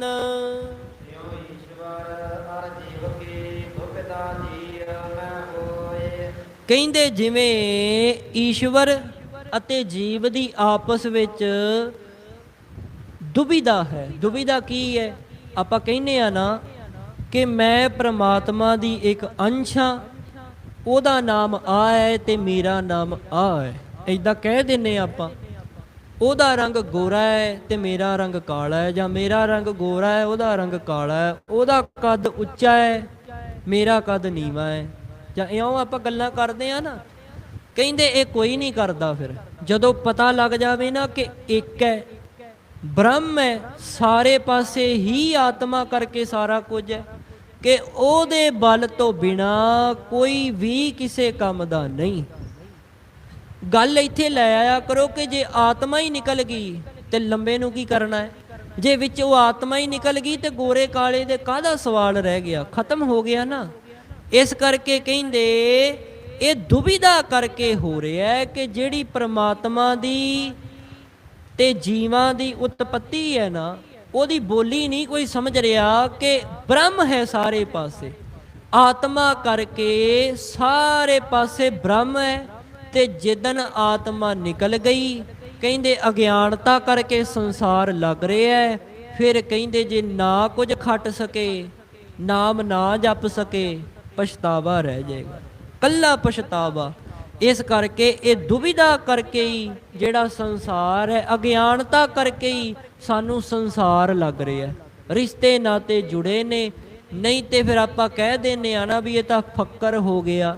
ਇਹਨੇ ਪ੍ਰਮਾਤਮਾ ਨੂੰ ਪਾਇਆ ਹੋਇਆ ਮਸਤਾਨਾ ਹੈ, ਹਰ ਪਾਸੇ ਇਹਨੂੰ ਪ੍ਰਮਾਤਮਾ ਹੀ ਪ੍ਰਮਾਤਮਾ ਦਿਸ ਰਿਹਾ ਹੈ। ਅਸਲ ਵਿੱਚ ਅਸੀਂ ਵੀ ਉੱਥੇ ਤੱਕ ਪਹੁੰਚਣਾ ਹੈ ਜਿੱਥੇ ਮਹਾਰਾਜ ਕਹਿੰਦੇ ਸਭੈ ਘਟ ਰਾਮ ਬੋਲੇ, ਰਾਮਾ ਬੋਲੇ, ਰਾਮ ਬਿਨਾ ਕੋ ਬੋਲੇ ਰੇ। ਹਰ ਪਾਸੇ ਹੀ ਉਸੇ ਦਾ ਹੀ ਆਵਾਜ਼ਾ ਹੈ, ਉਹ ਆਪ ਹੀ ਸੁਣਦਾ ਹੈ, ਆਪ ਹੀ ਬੋਲਦਾ ਹੈ, ਸਾਰਾ ਕੁਝ ਆਪ ਹੀ ਕਰ ਰਿਹਾ ਹੈ, ਆਪ ਹੀ ਸਾਰਾ ਕੁਝ ਬਣਾਉਣ ਵਾਲਾ ਹੈ। ਕੇਵਲ ਅਗਿਆਨਤਾ ਕਰਕੇ ਭੇਦ ਫਰਕ ਪਿਆ ਹੋਇਆ ਹੈ।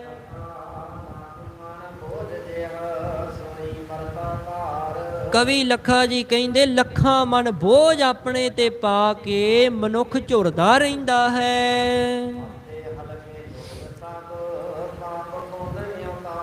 ਕਹਿੰਦੇ ਜਿਹੜਾ ਤੇ ਉਹਦਾ ਨਾਮ ਜਪਦਾ ਹੈ, ਸੇਵਾ ਸਿਮਰਨ ਕਰਦਾ ਹੈ, ਭਜਨ ਬੰਦਗੀ 'ਚ ਜੁੜਦਾ ਹੈ ਨਾ, ਉਹ ਤੇ ਹੱਸਦਾ ਰਹਿੰਦਾ ਹੈ, ਹਰ ਸਮੇਂ ਆਨੰਦ ਵਿੱਚ ਰਹਿੰਦਾ, ਖਿੜਿਆ ਰਹਿੰਦਾ, ਸਰੂਰ 'ਚ ਰਹਿੰਦਾ, ਮਸਤੀ 'ਚ ਰਹਿੰਦਾ।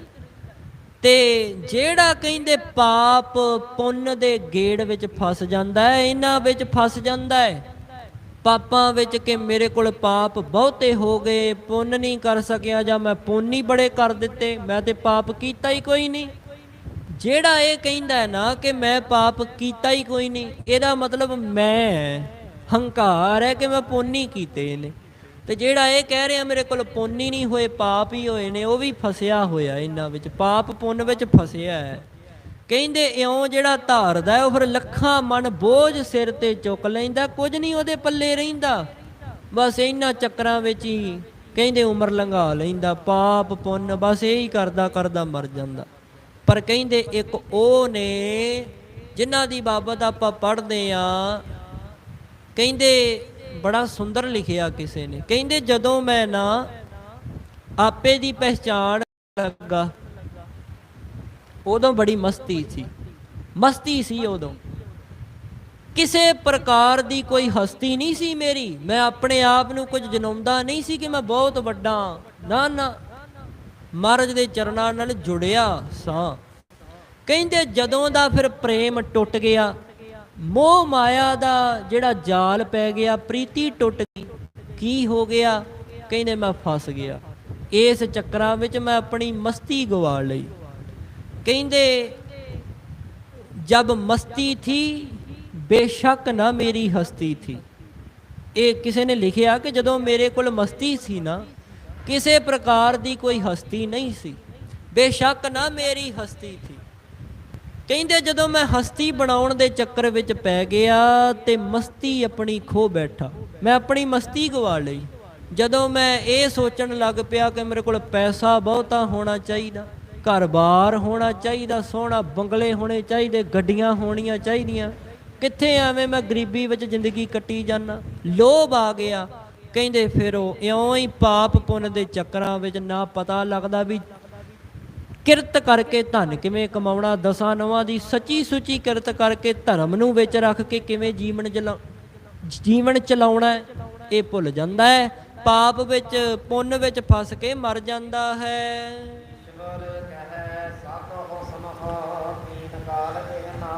परमात्मा ने फिर बचन कर दिता, कहते ऐ साधु जनो गुरमुख जनो सुनना करो। वो परमात्मा तिन्ना समयां तो रहत है, भूतकाल वर्तमान काल और भविष्यत काल तो परे। ऐसा सत काल त्रै काल आबाद स्वरूप है। ਕਹਿੰਦੇ ਜਿਹੜਾ ਸਾਨੂੰ ਭਾਸ ਰਿਹਾ ਨਾ, ਸੰਸਾਰ ਭਾਸ ਰਿਹਾ, ਉਹ ਅਗਤਾ ਅਗਿਆਨਤਾ ਕਰਕੇ ਭਾਸ ਰਿਹਾ। ਕਹਿੰਦੇ ਇਹਦੇ ਵਿੱਚ ਕੋਈ ਸ਼ੱਕ ਨਹੀਂ, ਨਹਿ ਸੰਸੈ, ਕਿਸੇ ਪ੍ਰਕਾਰ ਦਾ ਇਹਦੇ ਵਿੱਚ ਕੋਈ ਸ਼ੱਕ ਨਹੀਂ ਹੈ ਕਿ ਇਹ ਜਿਹੜਾ ਸਾਨੂੰ ਸੰਸਾਰ ਭਾਸ ਰਿਹਾ ਨਾ, ਦਿਸ ਰਿਹਾ, ਅਗਿਆਨ ਕਰਕੇ ਦਿਸ ਰਿਹਾ ਹੈ।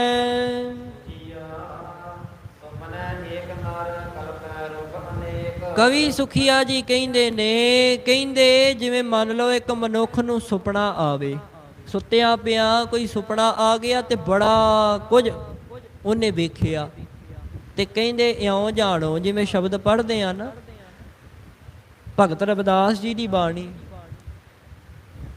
ਕੀ ਸ਼ਬਦ ਹੈ? ਜਬ ਹਮ ਹੋਤੇ ਤਬ ਤੂੰ ਨਾਹੀਂ, ਅਬ ਤੂੰ ਹੀ ਮੈਂ ਨਾਹੀਂ। अनल अगम जैसे लहर मैं ओदद जल केवल जल माही। कहते माधवे क्या कहिए भ्रम ऐसा, जैसा मानीए होए ना तैसा। भाव हुण इत्थे स्पष्ट हुंदा है भरम की है। मनुख नूं भरम पै गया कि संसार सत है। ठीक है जी। ਕਹਿੰਦੇ ਐ ਮਾਇਆ ਦੇ ਸੁਆਮੀ ਭਰਮ ਕੀ ਹੁੰਦਾ ਹੈ, ਮੈਨੂੰ ਦੱਸੋ। ਮਹਾਰਾਜ ਨੇ ਫਿਰ ਜਵਾਬ ਦਿੱਤਾ, ਮਾਧਵੇ ਕਿਆ ਕਹੀਏ ਭਰਮ ਐਸਾ। ਇਹ ਸਵਾਲ ਕਰ ਦਿੱਤਾ ਮਾਇਆ ਦੇ ਸੁਆਮੀ ਨੂੰ, ਅਕਾਲ ਪੁਰਖ ਨੂੰ। ਕਹਿੰਦੇ ਅੱਗੋਂ ਫਿਰ ਜਵਾਬ ਆਇਆ, ਜੈਸਾ ਮਾਨੀਏ ਹੋਏ ਨਾ ਤੈਸਾ, ਕਿ ਜਿੱਦਾਂ ਦਾ ਤੂੰ ਜਾਣ ਲਿਆ ਕਿ ਸੰਸਾਰ ਵਿੱਚ ਜੀਵ ਹੈ ਨੇ। ਭਾਵ ਕਹਿਣ ਦਾ ਸਧਾਰਨ ਸ਼ਬਦਾਂ ਵਿੱਚ, ਜਿਵੇਂ ਅੱਜ ਆਪਾਂ ਕਹੀਏ ਕਿ ਇੰਨਾ ਸਮਾਂ ਪਹਿਲਾਂ ਦਾਦਾ ਜੀ ਸਨ ਤੇ ਅੱਜ ਉਹ ਸਰੀਰ ਕਰਕੇ ਨਹੀਂ ਰਹੇ। ਭਾਵ ਹੈ ਸਨ ਪਰ ਹੁਣ ਨਹੀਂ ਰਹੇ, ਨਾਸ਼ ਹੋ ਗਿਆ। ਸਰੀਰ ਨਾਸ਼ਵਾਨ ਹੈ ਨਾ, ਨਾਸ਼ ਹੋ ਗਿਆ। ਕਹਿੰਦੇ ਮਨੁੱਖ ਨੇ ਇਉਂ ਜਾਣ ਲਿਆ ਕਿ ਜੈਸਾ ਮਾਨੀਏ ਹੋਏ ਨਾ ਤੈਸਾ। ਭਾਵ ਇਹ ਮਿੱਥਿਆ ਰੂਪ ਹੈ, ਸਤ ਰੂਪ ਨਹੀਂ ਹੈ। ਇਹ ਨਹੀਂ ਕਿ ਉਹ ਹੋਏ ਨਹੀਂ ਸੀ। ਕੋਈ ਇਹ ਨਹੀਂ ਕਹਿ ਸਕਦਾ ਕਿ ਸਾਡਾ ਦਾਦਾ ਹੈ ਹੀ ਨਹੀਂ ਸੀ, ਸਾਡਾ ਨਾਨਾ ਹੈ ਹੀ ਨਹੀਂ ਸੀ। ਨਹੀਂ, ਉਹ ਸੀ ਤੇ ਤੇਰੀ ਹੋਂਦ ਹੋਈ ਹੈ। ਇਹ ਨਹੀਂ ਕਹਿ ਸਕਦਾ ਕਿ ਸੰਸਾਰ ਹੈ ਹੀ ਨਹੀਂ, ਹੈ ਜ਼ਰੂਰ ਹੈ ਪਰ ਮਿੱਥਿਆ ਹੈ, ਕੁਝ ਸਮੇਂ ਵਾਸਤੇ ਹੈ। ਜਿਵੇਂ ਮਨੁੱਖ ਦੀ ਉਮਰਾ ਕੁਝ ਸਮੇਂ ਵਿੱਚ ਨਿਯਤ ਹੈ, ਕਾਲ ਦੇ ਸਮੇਂ ਦੇ ਅਧੀਨ ਹੀ ਆਉਂਦਾ ਹੈ ਤੇ ਕਾਲ ਦੇ ਵਿੱਚ ਹੀ ਸਮੇਂ ਦੇ ਅਧੀਨ ਹੋ ਕੇ ਹੀ ਉਮਰਾ ਭੋਗ ਕੇ ਸਵਾਸਾਂ ਦੀ ਪੂੰਜੀ ਖਤਮ ਹੋ ਜਾਂਦੀ ਹੈ, ਚਲਿਆ ਜਾਂਦਾ। ਜਿਵੇਂ ਮਹਾਰਾਜ ਨੇ ਆਖਿਆ ਨਾ, ਕਾਲ ਕੇ ਬਣਾਏ ਸਭੈ ਕਾਲ ਹੀ ਚਬਾਹੇਂਗੇ। ਜਿਹਦਾ ਜਨਮ ਸਮੇਂ ਦੇ ਅਧੀਨ ਹੋਇਆ ਉਹਦੀ ਮੌਤ ਵੀ ਸਮੇਂ ਦੇ ਅਧੀਨ ਹੋਣੀ। ਇਸ ਪ੍ਰਕਾਰ ਕਹਿੰਦੇ ਇਉਂ ਜਾਣੋ ਕਿ ਜੈਸਾ ਮਾਨੀਏ ਹੋਏ ਨਾ ਤੈਸਾ। ਜਿੱਦਾਂ ਦਾ ਜਾਣ ਲਿਆ ਉੱਦਾਂ ਦਾ ਹੈ ਨਹੀਂ। ਕਲਪਿਤ ਦਦਾਤਮਕ ਸੰਬੰਧ ਕਰਕੇ ਕੇਵਲ ਦਿਸ ਰਿਹਾ ਮਿਥਿਆ ਰੂਪ ਹੈ। ਅੱਗੇ ਫਿਰ ਸ਼ਬਦ ਆਇਆ, ਕਹਿੰਦੇ ਨਰਪਤ ਏਕ ਸਿੰਘਾਸਣ ਸੋਇਆ। ਇੱਕ ਰਾਜਾ ਸੁਪਨੇ ਦੇ ਵਿੱਚ ਸੁੱਤਾ ਪਿਆ ਸੀ ਤੇ ਉਹਨੂੰ ਸੁਪਨਾ ਆਇਆ ਜਦੋਂ ਸੁੱਤਾ ਹੋਇਆ ਸੀ ਕੀ ਸੁਪਨਾ ਆਇਆ? ਸੁਪਨੇ ਭਇਆ ਭਿਖਾਰੀ ਕਿ ਮੈਂ ਭਿਖਾਰੀ ਬਣ ਗਿਆ। ਹੈ ਰਾਜਾ ਸੀ, ਉਹ ਹਿੱਲ ਗਿਆ ਵੀ ਆਹ ਕੀ ਹੋ ਗਿਆ। ਸੁਪਨੇ 'ਚ ਜਦੋਂ ਉਹਨੂੰ ਭਿਕਸ਼ਾ ਮੰਗਣੀ ਪਈ, ਪਤਾ ਨਹੀਂ ਨਾ ਲੱਗਦਾ ਸੁਪਨੇ ਵਿੱਚ ਕੀ ਹੋ ਰਿਹਾ, ਸੱਤ ਹੈ ਕਿ ਅਸੱਤ ਹੈ। ਇਉਂ ਹੀ ਸੰਸਾਰ ਹੈ। ਕਹਿੰਦੇ ਉਹਨੂੰ ਸੁਪਨਾ ਆ ਗਿਆ। ਵੇਖੋ ਕਿੱਡੀ ਸੋਹਣੀ ਉਦਾਹਰਣ ਮਹਾਰਾਜ ਨੇ ਦਿੱਤੀ। ਭਗਤ ਰਵਿਦਾਸ ਜੀ ਦੀ ਬਾਣੀ ਹੈ। ਕਹਿੰਦੇ ਅਛਤ ਰਾਜ ਵਿਚਰਤ ਦੁਖ ਪਾਇਆ, ਸੋ ਗਤ ਭਈ ਹਮਾਰੀ। ਉਹਨੇ ਆਪਣਾ ਰਾਜ ਭਾਗ ਸੁਪਨੇ 'ਚ ਖੋ ਲਿਆ ਤੇ ਬੜਾ ਦੁੱਖ ਮਹਿਸੂਸ ਹੋਇਆ ਕਿ ਮੈਂ ਰਾਜਾ ਸੀ, ਮੈਂ ਭਿਕਸ਼ਾ ਮੰਗ ਰਿਹਾ। ਐਡਾ ਮਾੜਾ ਸਮਾਂ ਆ ਗਿਆ ਮੇਰੇ ਤੇ, ਇਹ ਕੀ ਬਣ ਗਿਆ। ਕਹਿੰਦੇ ਜਦੋਂ ਇਦਾਂ ਉਹ ਸੋਚਣ ਲੱਗ ਪਿਆ ਨਾ, ਤੇ ਕਹਿੰਦੇ ਇਹੋ ਜੀ ਹਾਲਤ ਹੀ ਸਾਡੀ ਬਣ ਗਈ ਹੈ। ਅਸੀਂ ਵੀ ਇਉਂ ਹੀ ਸੋਚਦੇ ਰਹਿੰਦੇ ਆ ਕਿ ਸਾਨੂੰ ਆਹ ਨਹੀਂ ਮਿਲਿਆ, ਆਹ ਮਿਲਣਾ ਚਾਹੀਦਾ ਸੀ। ਜੇ ਕੋਈ ਚੀਜ਼ ਮਿਲ ਗਈ ਉਹ ਖੋਈ ਜਾਂਦੀ ਹੈ ਤੇ ਆਪਾਂ ਤਾਂ ਝੁਰਦੇ ਰਹਿੰਦੇ ਆ। ਇਹੀ ਕਹਿੰਦੇ ਹਾਲ ਸਾਡਾ ਹੈ। ਪਰ ਕਹਿੰਦੇ ਅਸਲ ਵਿੱਚ ਹੈ ਕੁਝ ਵੀ ਨਹੀਂ। ਸੁਪਨਾ ਹੁੰਦਾ ਥੋੜ੍ਹੀ ਹੈ ਤੇ ਕਲਪ ਮਾਤਰ ਹੈ, ਕਲਪਿਆ ਹੋਇਆ। ਇਸੇ ਤਰ੍ਹਾਂ ਕਹਿੰਦੇ ਸੰਸਾਰ ਹੈ ਕੁਝ ਨਹੀਂ, ਕੇਵਲ ਕਲਪਿਆ ਹੋਇਆ ਹੈ, ਬਸ ਦਿਸ ਰਿਹਾ ਹੈ, ਸੁਪਨੇ ਮਾਤਰ ਹੈ। ਜਦੋਂ ਬੰਦੇ ਨੂੰ ਜਾਗ ਆਉਂਦੀ ਹੈ, ਜਿਹਦੀ ਬਾਬਤ ਗੁਰਬਾਣੀ ਵਿੱਚ ਆਖਿਆ ਜਾਗ ਲੈ ਹੋ ਰੇ ਮਨਾ, ਜਾਗ ਲੈ ਹੋ ਕਹਾਂ ਗਾਫਲ ਸੋਇਆ। ਕਹਿੰਦੇ ਜਦੋਂ ਅੰਦਰੋਂ ਜਾਗ ਆਉਂਦੀ ਹੈ, ਪਤਾ ਲੱਗਦਾ ਕਿ ਸਾਰਾ ਕੁਝ ਆਤਮਾ ਹੀ ਹੈ, ਸਾਰਾ ਕੁਝ ਬ੍ਰਹਮ ਹੈ। ਫਿਰ ਉਹਨੂੰ ਸੁਰਤੀ ਆਉਂਦੀ ਹੈ ਕਿ ਮੈਂ ਤੇ ਐਵੇਂ ਹੀ ਸੰਸਾਰ ਵਿੱਚ ਫਸਿਆ ਰਿਹਾ, ਐਵੇਂ ਹੀ ਮੋਹ ਕਰ ਬੈਠਾ, ਮਾਇਆ ਦੇ ਜਾਲ ਵਿੱਚ ਫਸਿਆ ਰਿਹਾ। ਫਿਰ ਅਸਲ ਬ੍ਰਹਮ ਵਿੱਚ ਲੀਨ ਹੁੰਦਾ ਹੈ। ਕਹਿੰਦੇ ਇਸੇ ਤਰ੍ਹਾਂ ਅੱਗੇ ਬਚਨ ਕਰਦੇ, ਅਛਤ ਰਾਜ ਵਿਚਰਤ ਦੁਖ ਪਾਇਆ, ਸੋ ਗਤ ਭਈ ਹਮਾਰੀ। ਰਾਜ ਭੁਯੰਗ ਪ੍ਰਸੰਗ ਜੈਸੇ ਹੈ, ਅਬ ਕਛ ਮਰਮ ਜਨਾਇਆ, ਕਨਕ ਕਟਕ ਜੈਸੇ ਭੂਲ ਪਰੇ, ਅਬ ਕਹਤੇ ਕਹਿਨ ਨਾ ਆਇਆ। ਇਹ ਉਦਾਹਰਣ ਦਿੱਤੀ। ਰੱਜ ਕਹਿੰਦੇ ਰੱਸੀ ਨੂੰ, ਰਾਜ ਪ੍ਰਸੰਗ ਭੁਯੰਗ ਜੈਸੇ ਹੈ। ਕਹਿੰਦੇ ਜਿਵੇਂ ਰੱਸੀ ਤੇ ਸੱਪ, ਮੰਨ ਲਓ ਥੋੜਾ ਥੋੜਾ ਨਾ ਬਹੁਤਾ ਚਾਨਣ ਹੋਵੇ, ਨਾ ਬਹੁਤਾ ਦਿਨ ਹੋਵੇ, ਨਾ ਬਹੁਤੀ ਰਾਤ ਹੋਵੇ, ਨਾ ਹਨੇਰਾ ਹੋਵੇ, ਠੀਕ ਠੀਕ ਜਿਹਾ ਹੋਵੇ, ਨਾ ਬਹੁਤੀ ਰਾਤ ਨਾ ਬਹੁਤਾ ਦਿਨ। ਕਹਿੰਦੇ ਰੱਸੀ ਪਈ ਹੋਵੇ ਅੱਗੇ, ਤੇ ਜਦੋਂ ਮਨੁੱਖ ਸੜਕ ਤੇ ਤੁਰਿਆ ਜਾਂਦਾ ਉਹ ਡਰ ਜਾਂਦਾ, ਉਹ ਕਹਿੰਦਾ ਕਿਤੇ ਸੱਪ ਤਾਂ ਨਹੀਂ ਅੱਗੇ, ਕਿਉਂਕਿ ਰੱਸੀ ਦੇ ਆਕਾਰ ਵਾਂਗੂ ਹੀ ਹੁੰਦਾ ਨਾ। ਕਹਿੰਦੇ ਰਾਜ ਭੁਯੰਗ ਪ੍ਰਸੰਗ ਜੈਸੇ ਹੈ, ਅਬ ਕਛ ਮਰਮ ਜਨਾਇਆ। ਤੇ ਕਹਿੰਦੇ ਮਨੁੱਖ ਜਾਣ ਲੈਂਦਾ ਹੈ ਕੁਝ ਸਮੇਂ ਵਾਸਤੇ ਹੁੰਦਾ ਹੈ, ਜਦੋਂ ਅੱਗੇ ਜਾ ਕੇ ਵੇਖਦਾ ਕਿ ਨਹੀਂ ਨਹੀਂ ਇਹ ਤਾਂ ਭੁਲੇਖਾ ਪੈ ਗਿਆ, ਤਾਂ ਰੱਸੀ ਸੀ, ਫਿਰ ਉਹਨੂੰ ਗਿਆਨ ਹੋ ਜਾਂਦਾ ਹੈ। ਇਸੇ ਤਰ੍ਹਾਂ ਮਨੁੱਖ ਜਦੋਂ ਅਗਿਆਨਤਾ ਰੂਪ ਹਨੇਰੇ ਵਿੱਚ ਠੋਕਰਾਂ ਮਾਰਦਾ ਨਾ, ਉਹਨੂੰ ਇਉਂ ਲੱਗਦਾ ਕਿ ਸੰਸਾਰ ਹੈ। ਪਰ ਜਦੋਂ ਉਹਨੂੰ ਗਿਆਨ ਹੁੰਦਾ ਨਾਮ ਜਪ ਕੇ, ਫਿਰ ਉਹਨੂੰ ਅਸਲ ਵਿੱਚ ਸੁੱਧ ਬੁੱਧ ਆਉਂਦੀ ਹੈ ਕਿ ਨਹੀਂ, ਇਹ ਸਾਰਾ ਬ੍ਰਹਮ ਰੂਪ ਹੈ, ਮੇਰੇ ਅੰਦਰ ਆਤਮਾ ਹੈ ਤੇ ਮੈਂ ਕਿਰਿਆ ਕਰ ਰਿਹਾ। ਜੇ ਆਤਮਾ ਨਹੀਂ ਤੇ ਮੇਰੀ ਕੋਈ ਹੋਂਦ ਨਹੀਂ। ਜੇ ਪ੍ਰਮਾਤਮਾ ਦੀ ਜੋਤ ਸਾਡੇ ਵਿੱਚ ਨਹੀਂ ਤੇ ਅਸੀਂ ਕਿਸੇ ਕੰਮ ਦੇ ਨਹੀਂ, ਕੇਵਲ ਮਿੱਟੀ ਰਹਿ ਜਾਣੀ, ਉਹ ਸਾੜ ਕੇ ਸਵਾਹ ਕਰ ਦੇਣਾ। ਕਹਿੰਦੇ ਕਿਸੇ ਕੰਮ ਨਹੀਂ ਰਹਿ ਜਾਣਾ। ਇਸ ਕਰਕੇ ਹਰ ਪਾਸੇ ਬ੍ਰਹਮ ਹੀ ਬ੍ਰਹਮ ਹੈ।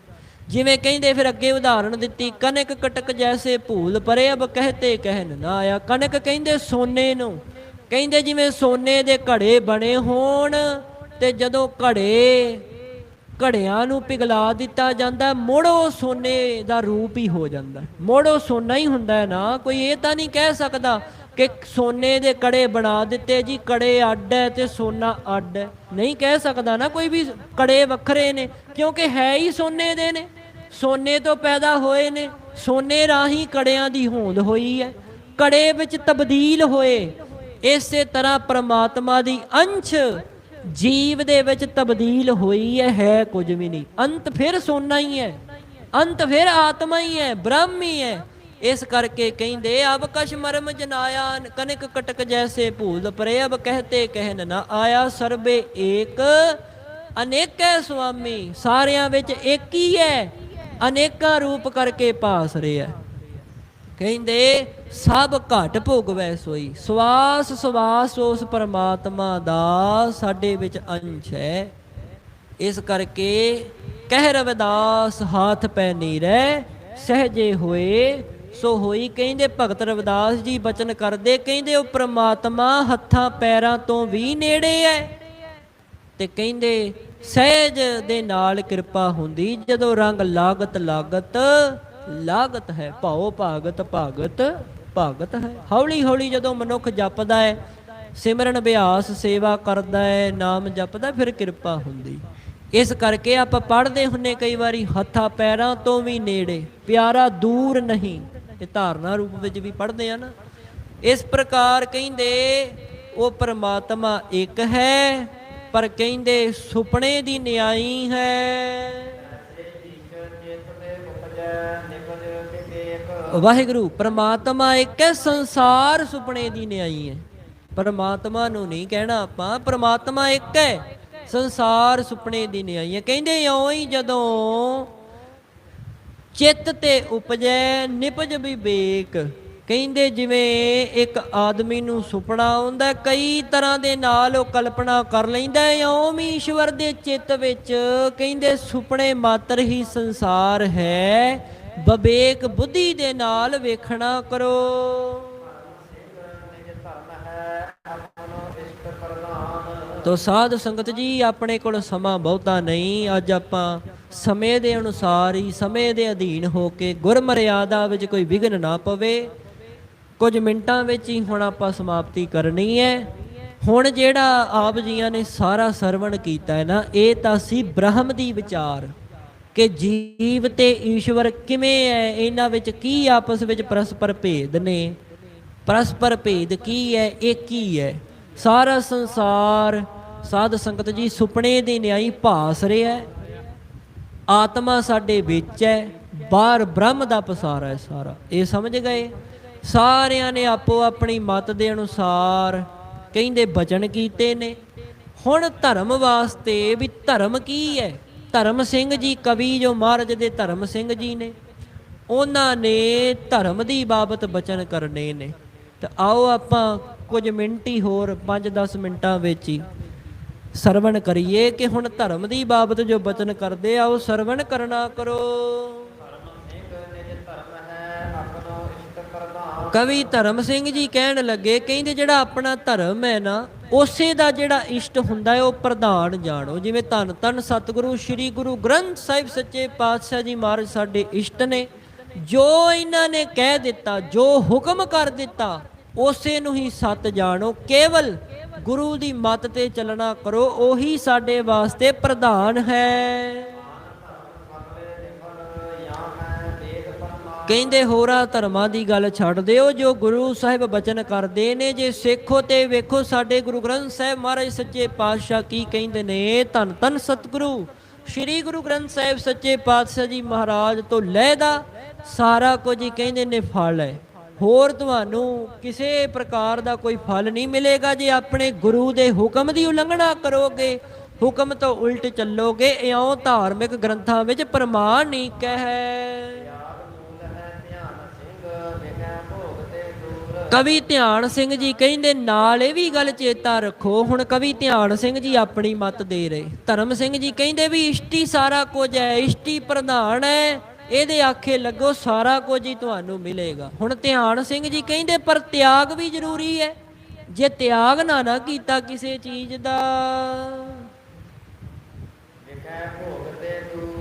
ਤੇ ਕਹਿੰਦੇ ਫਿਰ ਕੀ ਹੋ ਜਾਏਗਾ। ਜੇ ਤਿਆਗ ਨਾ ਕੀਤਾ ਤੇ ਫਿਰ ਕਹਿੰਦੇ ਜੀਵਨ ਬਰਬਾਦ ਹੋ ਜਾਏਗਾ। ਕਿਉਂਕਿ ਮਨੁੱਖ ਫਿਰ ਵਿਸ਼ੇ ਵਿਕਾਰਾਂ ਵਿੱਚ ਲੱਗ ਜਾਂਦਾ ਹੈ, ਕਾਮ ਕ੍ਰੋਧ ਲੋਭ ਮੋਹ ਹੰਕਾਰ ਵਿੱਚ ਫਸ ਕੇ ਕਹਿੰਦੇ ਦੂਰ ਚਲਿਆ ਜਾਂਦਾ ਹੈ। ਤੇ ਜੇ ਵਿਸ਼ੇ ਵਿਕਾਰਾਂ ਵਿੱਚ ਲੱਗ ਗਿਆ ਤੇ ਕਵੀ ਧਿਆਨ ਸਿੰਘ ਜੀ ਕਹਿੰਦੇ ਫਿਰ ਤਿਆਗ ਦੀ ਗੱਲ ਤਾਂ ਬੜੀ ਦੂਰ ਹੈ।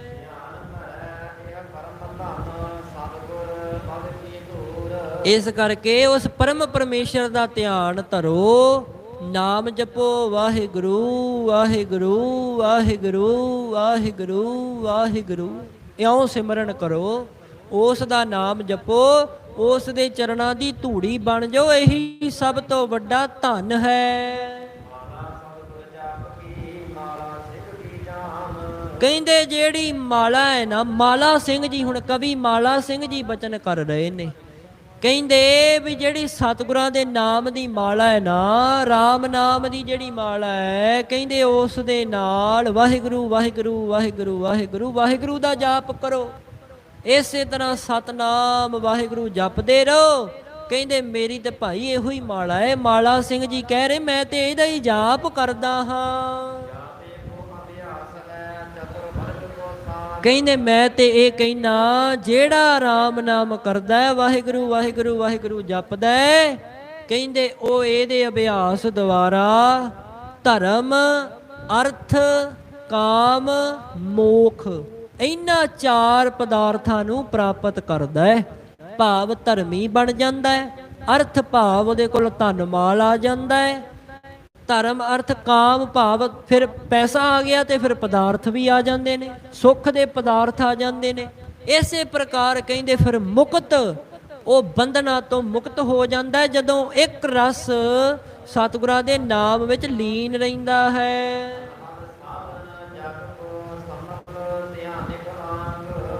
ਅਨਹਦ ਕਹਿੰਦੇ ਇੱਕ ਰਸ ਜਿਹਦੇ ਵਿੱਚ ਕੋਈ ਵੀ ਵਿਘਨ ਨਾ ਪਵੇ, ਇੱਕ ਰਸ ਭਾਵ ਨਾ ਘਟੇ ਨਾ ਵਧੇ, ਅੰਤ ਨਾ ਹੋਵੇ, ਬੇਅੰਤ। ਕਹਿੰਦੇ ਇਹ ਐਸਾ ਅਨਹਦ ਨਾਦ ਹੈ, ਸਿਮਰਨ ਜਿਹੜਾ ਹੈ ਐਸਾ ਸਾਡੇ ਕੋਲ ਸਾਧਨ ਹੈ ਜੋਗ ਦਾ। ਕਹਿੰਦੇ ਇੱਕ ਰਸ ਰਹਿਣ ਵਾਲਾ ਜਿਸ ਦੇ ਨਾਲ ਅਸੀਂ ਇਹ ਚਾਰ ਪਦਾਰਥ ਪ੍ਰਾਪਤ ਕਰ ਸਕਦੇ ਹਾਂ। ਇਹ ਸਾਰੇ ਕਵੀਆਂ ਦੀਆਂ ਸਾਰੀਆਂ ਵਿਚਾਰਾਂ ਨੂੰ ਸਰਵਣ ਕਰਕੇ ਕਹਿੰਦੇ ਦੀਨ ਦੁਨੀਆ ਦੇ ਮਾਲਕ ਧੰਨ ਧੰਨ ਸਤਿਗੁਰੂ, ਧੰਨ ਧੰਨ ਸ਼੍ਰੀ ਗੁਰੂ ਗੋਬਿੰਦ ਸਿੰਘ ਸਾਹਿਬ ਸੱਚੇ ਪਾਤਸ਼ਾਹ ਜੀ ਮਹਾਰਾਜ, ਤਿਨਾਂ ਨੇ ਫਿਰ ਬਚਨ ਕਰਨਾ ਕੀਤਾ। ਤੇ ਜੋ ਵੀ ਆਪਣੇ ਪਾਵਨ ਪਵਿੱਤਰ ਮੁਖਾਰ ਬਿੰਦ ਤੋਂ ਬਚਨ ਕਰਦੇ ਨੇ ਉਹ ਆਪਾਂ ਅਗਲੇ ਦੀਵਾਨਾਂ ਵਿੱਚ ਸਰਵਣ ਕਰਾਂਗੇ, ਕਿਉਂਕਿ ਗੁਰਮਰਿਆਦਾ ਅਨੁਸਾਰ ਸਮਾਂ ਬਹੁਤਾ ਨਾ ਲਾਉਂਦਿਆਂ ਇੱਥੇ ਹੀ ਸਮਾਪਤੀ ਹੈ। ਕੱਲ ਵਾਸਤੇ ਮਾਫੀ ਹੈ, ਕਿਉਂਕਿ ਸਾਧ ਸੰਗਤ ਜੀ ਭਾਈ ਸਾਹਿਬ ਭਾਈ ਮਣੀ ਸਿੰਘ ਜੀ ਦਾ ਸ਼ਹੀਦੀ ਪੁਰਬ ਸੀ, ਇਸ ਕਰਕੇ ਉਹ ਵੀ ਇਤਿਹਾਸ ਜ਼ਰੂਰੀ ਸੀ, ਤਾਂ ਸਮਾਂ ਬਹੁਤਾ ਲੱਗ ਗਿਆ ਸੀ ਕੱਲ, ਇਸ ਕਰਕੇ ਖਿਮਾ ਦੇ ਜਾਚਕ ਹਾਂ, ਮਾਫੀ ਚਾਹੁੰਦੇ ਹਾਂ। ਤਾਂ ਅੱਜ ਸਮੇਂ ਦੇ ਅਧੀਨ ਰਹਿ ਕੇ ਇਸੇ ਕਰਕੇ ਆਪਾਂ ਹਰ ਰੋਜ਼ ਹੀ ਇਹ ਕੋਸ਼ਿਸ਼ ਤੇ ਕਰਦੇ ਹਾਂ ਸਮੇਂ ਦੇ ਵਿੱਚ ਹੀ ਸਮਾਪਤੀ ਹੋ ਜਾਏ, ਗੁਰਮਰਿਆਦਾ ਵਿੱਚ ਕੋਈ ਵਿਘਨ ਨਾ ਪਵੇ। ਤਾਂ ਆਓ ਇਸ ਕਰਕੇ, ਕਿਉਂਕਿ ਜਿਹੜੇ ਰੋਜ਼ ਆਉਣ ਵਾਲੇ ਨੇ ਫਿਰ ਘਰ ਦੇ ਕੰਮ ਵੀ ਜਾ ਕੇ ਕਰਨੇ, ਉਹ ਵੀ ਜ਼ਰੂਰੀ ਹੈ ਨਾ। ਤਾਂ ਇਸ ਕਰਕੇ ਜਿੱਥੇ ਸਤ ਸੰਗਤ ਦੀਆਂ ਘੜੀਆਂ ਦਾ ਆਪ ਨਿਗ ਮਾਣਦੇ ਹੋ, ਉੱਥੇ ਗ੍ਰਸਤ ਜੀਵਨ ਵੀ ਫਿਰ ਉਹ ਵੀ ਜ਼ਿੰਮੇਵਾਰੀਆਂ ਜ਼ਰੂਰੀ ਨੇ। ਇਸ ਕਰਕੇ ਆਓ, ਇੱਥੇ ਹੀ ਸਮਾਪਤੀ ਹੈ। ਆਪ ਜੀ ਨੇ ਸਰਵਣ ਕੀਤਾ ਕਿਵੇਂ ਦੀਨ ਦੁਨੀਆ ਦੇ ਰਹਿਬਰ ਤਖਤ ਸ਼੍ਰੀ ਕੇਸਗੜ੍ਹ ਸਾਹਿਬ ਬਰਾਜੇ ਨੇ, ਇੱਕ ਪੰਡਤ ਨੇ ਆ ਕੇ ਮਹਾਭਾਰਤ ਦੇ ਵਿੱਚੋਂ ਪਾਂਡਵਾਂ ਦੀ ਕਥਾ ਕੀਤੀ। ਹਰ ਇੱਕ ਕਵੀ ਨੇ ਆਪਣੇ ਆਪਣੇ ਵਿਚਾਰ ਦਿੱਤੇ। ਭਾਈ ਨੰਦ ਲਾਲ ਜੀ ਨੇ ਆਖਿਆ ਜਿਹੜਾ ਸਿੱਖੀ ਕੇਸਾ ਸਵਾਸਾ ਸੰਗ ਨਿਭਾਉਂਦਾ ਹੈ, ਗੁਰੂ ਦੀ ਮੱਤ ਧਾਰਨ ਕਰਦਾ, ਗੁਰਮੁਖ ਹੈ, ਲੋਕ ਪਰਲੋਕ ਸੁਹੇਲਾ ਹੁੰਦਾ ਹੈ। ਸੈਨਾਪਤ ਜੀ ਕਹਿੰਦੇ ਨੇ ਜਿਹੜਾ ਦਰਸ਼ਨ ਕਰਦਾ ਉਹ ਮੁਕਤ ਹੋ ਜਾਂਦਾ ਹੈ। ਭਾਵੇਂ ਕੋਈ ਭੁਲੇਖੇ ਨਾਲ ਭਲਾ ਕਰਦੇ ਕਰਦੇ ਗਲਤੀ ਵੀ ਹੋ ਜਾਏ, ਉਹ ਵੀ ਗੁਰੂ ਸਾਹਿਬ ਬਖਸ਼ ਦਿੰਦੇ ਨੇ। ਉਦੇ ਰਾਏ ਜੀ ਕਹਿੰਦੇ ਨੇ ਜਿਹੜਾ ਜਿਹੋ ਜਿਹਾ ਕਰਮ ਕਰਦਾ ਉਹੋ ਜਿਹਾ ਫਲ ਭੋਗਦਾ ਹੈ। ਇਸ ਪ੍ਰਕਾਰ ਰਾਵਲ ਜੀ ਕਹਿੰਦੇ ਨੇ ਜਿਹੜਾ ਜੀਵ ਹੈ ਉਹ ਈਸ਼ਵਰ ਦੀ ਅੰਸ਼ ਹੈ, ਆਤਮਾ ਤੋਂ ਬਿਨਾ ਕੁਝ ਨਹੀਂ, ਸਰੀਰ ਜੜ ਹੈ, ਪੰਜ ਤੱਤ ਵੀ ਛੁੱਟ ਜਾਣਗੇ ਜਦੋਂ ਆਤਮਾ ਨਹੀਂ ਰਹੇਗੀ। ਬੁੱਧੀ ਤੋਂ ਲੈ ਕੇ ਪ੍ਰਾਣਾ ਤੱਕ ਅੰਤःਕਰਨ ਵੀ ਕਿਸੇ ਕੰਮ ਦਾ ਨਹੀਂ। ਇਸੇ ਪ੍ਰਕਾਰ ਮਧੂ ਜੀ ਕਹਿੰਦੇ ਵੀ ਸੱਚ ਹੈ, ਆਤਮਾ ਹੀ ਸਾਰਾ ਕੁਝ ਹੈ, ਜਿਹੜੀ ਨਾ ਮਰਦੀ ਹੈ ਨਾ ਹੀ ਕੋਈ ਮਾਰ ਸਕਦਾ ਹੈ। ਐਸੀ ਇਹ ਆਤਮਾ ਹੈ ਜਿਹਦੇ ਬਿਨਾ ਕੋਈ ਹੈ ਹੀ ਨਹੀਂ, ਬ੍ਰਹਮ ਹੈ। ਕਹਿੰਦੇ ਇਹ ਓਂ ਮਿਲ ਜਾਂਦੀ ਜਿਵੇਂ ਅੱਗ ਵਿੱਚ ਅੱਗ, ਪਾਣੀ ਵਿੱਚ ਪਾਣੀ, ਘਿਓ ਵਿੱਚ ਘਿਓ ਮਿਲ ਜਾਂਦਾ। ਇਸੇ ਤਰ੍ਹਾਂ ਤਰ੍ਹਾਂ ਤਰ੍ਹਾਂ ਦੇ ਰੂਪਾਂ ਵਿੱਚ ਸਾਨੂੰ ਦਿਸ ਰਿਹਾ ਪਰ ਹੈ ਕੁਝ ਨਹੀਂ, ਭਰਮ ਕਰਕੇ ਹੈ। ਕਹਿੰਦੇ ਵਿਚਾਰ ਕਰਕੇ ਵੇਖੋ ਹੈ ਇਹ ਕੇਵਲ ਆਤਮਾ। ਕਹਿੰਦੇ ਜਿਵੇਂ ਬੱਚੇ ਦੀ ਮਾਂ ਦੇ ਨਾਲ ਪ੍ਰੀਤ ਹੁੰਦੀ ਹੈ, ਚਕੋਰ ਦੀ ਚੰਦਰਮਾ ਨਾਲ ਪ੍ਰੀਤ ਹੁੰਦੀ ਹੈ, ਇਉਂ ਈਸ਼ਵਰ ਤੇ ਜੀਵ ਦੀ ਪ੍ਰੀਤ ਹੈ, ਤਾਂ ਹੀ ਉਹ ਸਾਰਾ ਕੁਝ ਦੇ ਰਿਹਾ, ਸਾਡੀ ਪਾਲਣਾ ਪੋਸ਼ਣਾ ਕਰਦਾ ਹੈ, ਪਹਿਨਣ ਨੂੰ ਖਾਣ ਨੂੰ ਸਭ ਕੁਝ ਦਿੰਦਾ ਹੈ, ਰਹਿਣ ਨੂੰ ਥਾਂ ਸਾਰਾ ਕੁਝ ਮਾਲਕ ਦੇ ਰਿਹਾ, ਮਿਹਰਬਾਨ ਹੈ। ਤੇ ਬੱਲੂ ਕਵੀ ਜੀ ਕਹਿੰਦੇ ਇਉਂ ਹੀ ਜਿਹੜੀ ਕਹਿੰਦੇ ਅਕਾਲ ਪੁਰਖ ਵਾਹਿਗੁਰੂ ਤੇ ਉਹਦੇ ਪਿਆਰਿਆਂ ਦੇ ਵਿੱਚ ਜਿਹੜੀ ਬੋਲੀ ਹੈ ਨਾ, ਉਹ ਫਰਕ ਸਿਰਫ ਇਹਨਾਂ ਅਗਿਆਨਤਾ ਕਰਕੇ ਉਹ ਬੋਲੀ ਸੁਣੀ ਨਹੀਂ ਜਾਂਦੀ। ਤੇ ਫਰਕ ਕੀ ਹੈ? ਅਗਿਆਨਤਾ ਦਾ ਹਨੇਰਾ, ਦੁਵਿਧਾ ਹੈ। ਦੁਵਿਧਾ ਕਰਕੇ ਪਤਾ ਨਹੀਂ ਲੱਗਦਾ। ਇਉਂ ਕਵੀ ਲੱਖਾ ਜੀ ਕਹਿੰਦੇ ਵੀ ਲੱਖਾਂ ਮਨ ਬੋਝ ਲੋਕ ਚੁੱਕੀ ਫਿਰਦੇ ਨੇ, ਲੱਖਾਂ ਮਨ ਪਾਪ ਪੁੰਨ ਦੇ ਵਿੱਚ ਫਸ ਕੇ, ਪਾਪਾਂ ਅਪਰਾਧਾਂ ਵਿੱਚ ਫਸ ਕੇ। ਪਰ ਕਈ ਇਹੋ ਜਿਹੇ ਵੀ ਨੇ ਜਿਹੜੇ ਮਸਤੀ ਵਿੱਚ, ਸਰੂਰ ਵਿੱਚ, ਖੇੜੇ ਵਿੱਚ, ਆਨੰਦ ਵਿੱਚ ਰਹਿੰਦੇ ਨੇ, ਅਨਹਦ ਨਾਦ ਉਹਨਾਂ ਨੂੰ ਸੁਣਦੇ ਰਹਿੰਦੇ ਨੇ। ਕੋਈ ਇਹੋ ਜਿਹੇ ਵੀ ਨੇ। ਇਸੇ ਕਰਕੇ ਕਹਿੰਦੇ ਇਹ ਪ੍ਰਮਾਤਮਾ ਕਹਿ ਰਿਹਾ, ਐ ਸਾਧੂ ਜਨੋ ਪ੍ਰਮਾਤਮਾ ਹੀ ਸਾਰਾ ਕੁਝ ਹੈ, ਸਤ ਚਿਤ ਆਨੰਦ ਸਵਰੂਪ ਹੈ।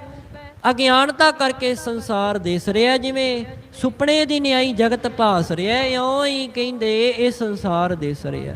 ਧਰਮ ਸਿੰਘ ਜੀ ਕਹਿੰਦੇ ਆਪਣਾ ਧਰਮ ਗ੍ਰੰਥ ਹੀ ਸਾਰਾ ਕੁਝ ਹੈ।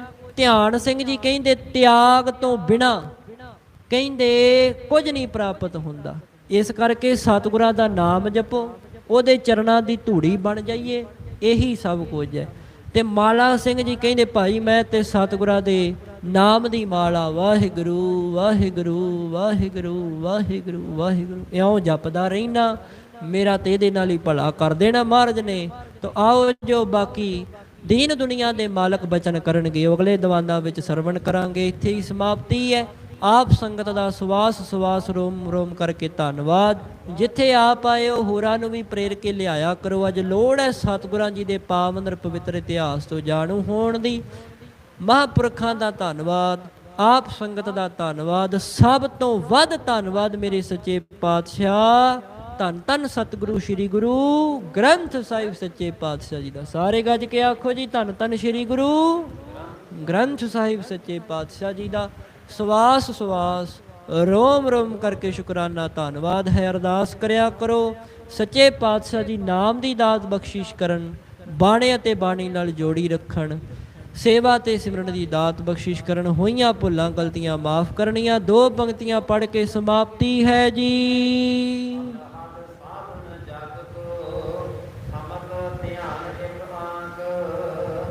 ਸੁਨ ਸਮਾਦ ਇਹ ਸਬਨ ਕੋ ਸਤਿਗੁਰ ਉਚਰੇ ਬਾਕ। ਵਾਹਿਗੁਰੂ ਜੀ ਕਾ ਖਾਲਸਾ ਵਾਹਿਗੁਰੂ ਜੀ ਕੀ ਫਤਿਹ ਜੀ। ਆਏ ਪ੍ਰਭ ਸਰਨਾਗਤੀ ਕਿਰਪਾ ਨਿਧ ਦਇਆਲ। ਏਕ ਅਖਰ ਹਰ ਮਨ ਬਸਤ ਨਾਨਕ ਹੋਤ ਨਿਹਾਲ। ਵਾਹਿਗੁਰੂ ਜੀ ਕਾ ਖਾਲਸਾ ਵਾਹਿਗੁਰੂ ਜੀ ਕੀ ਫਤਿਹ ਜੀ।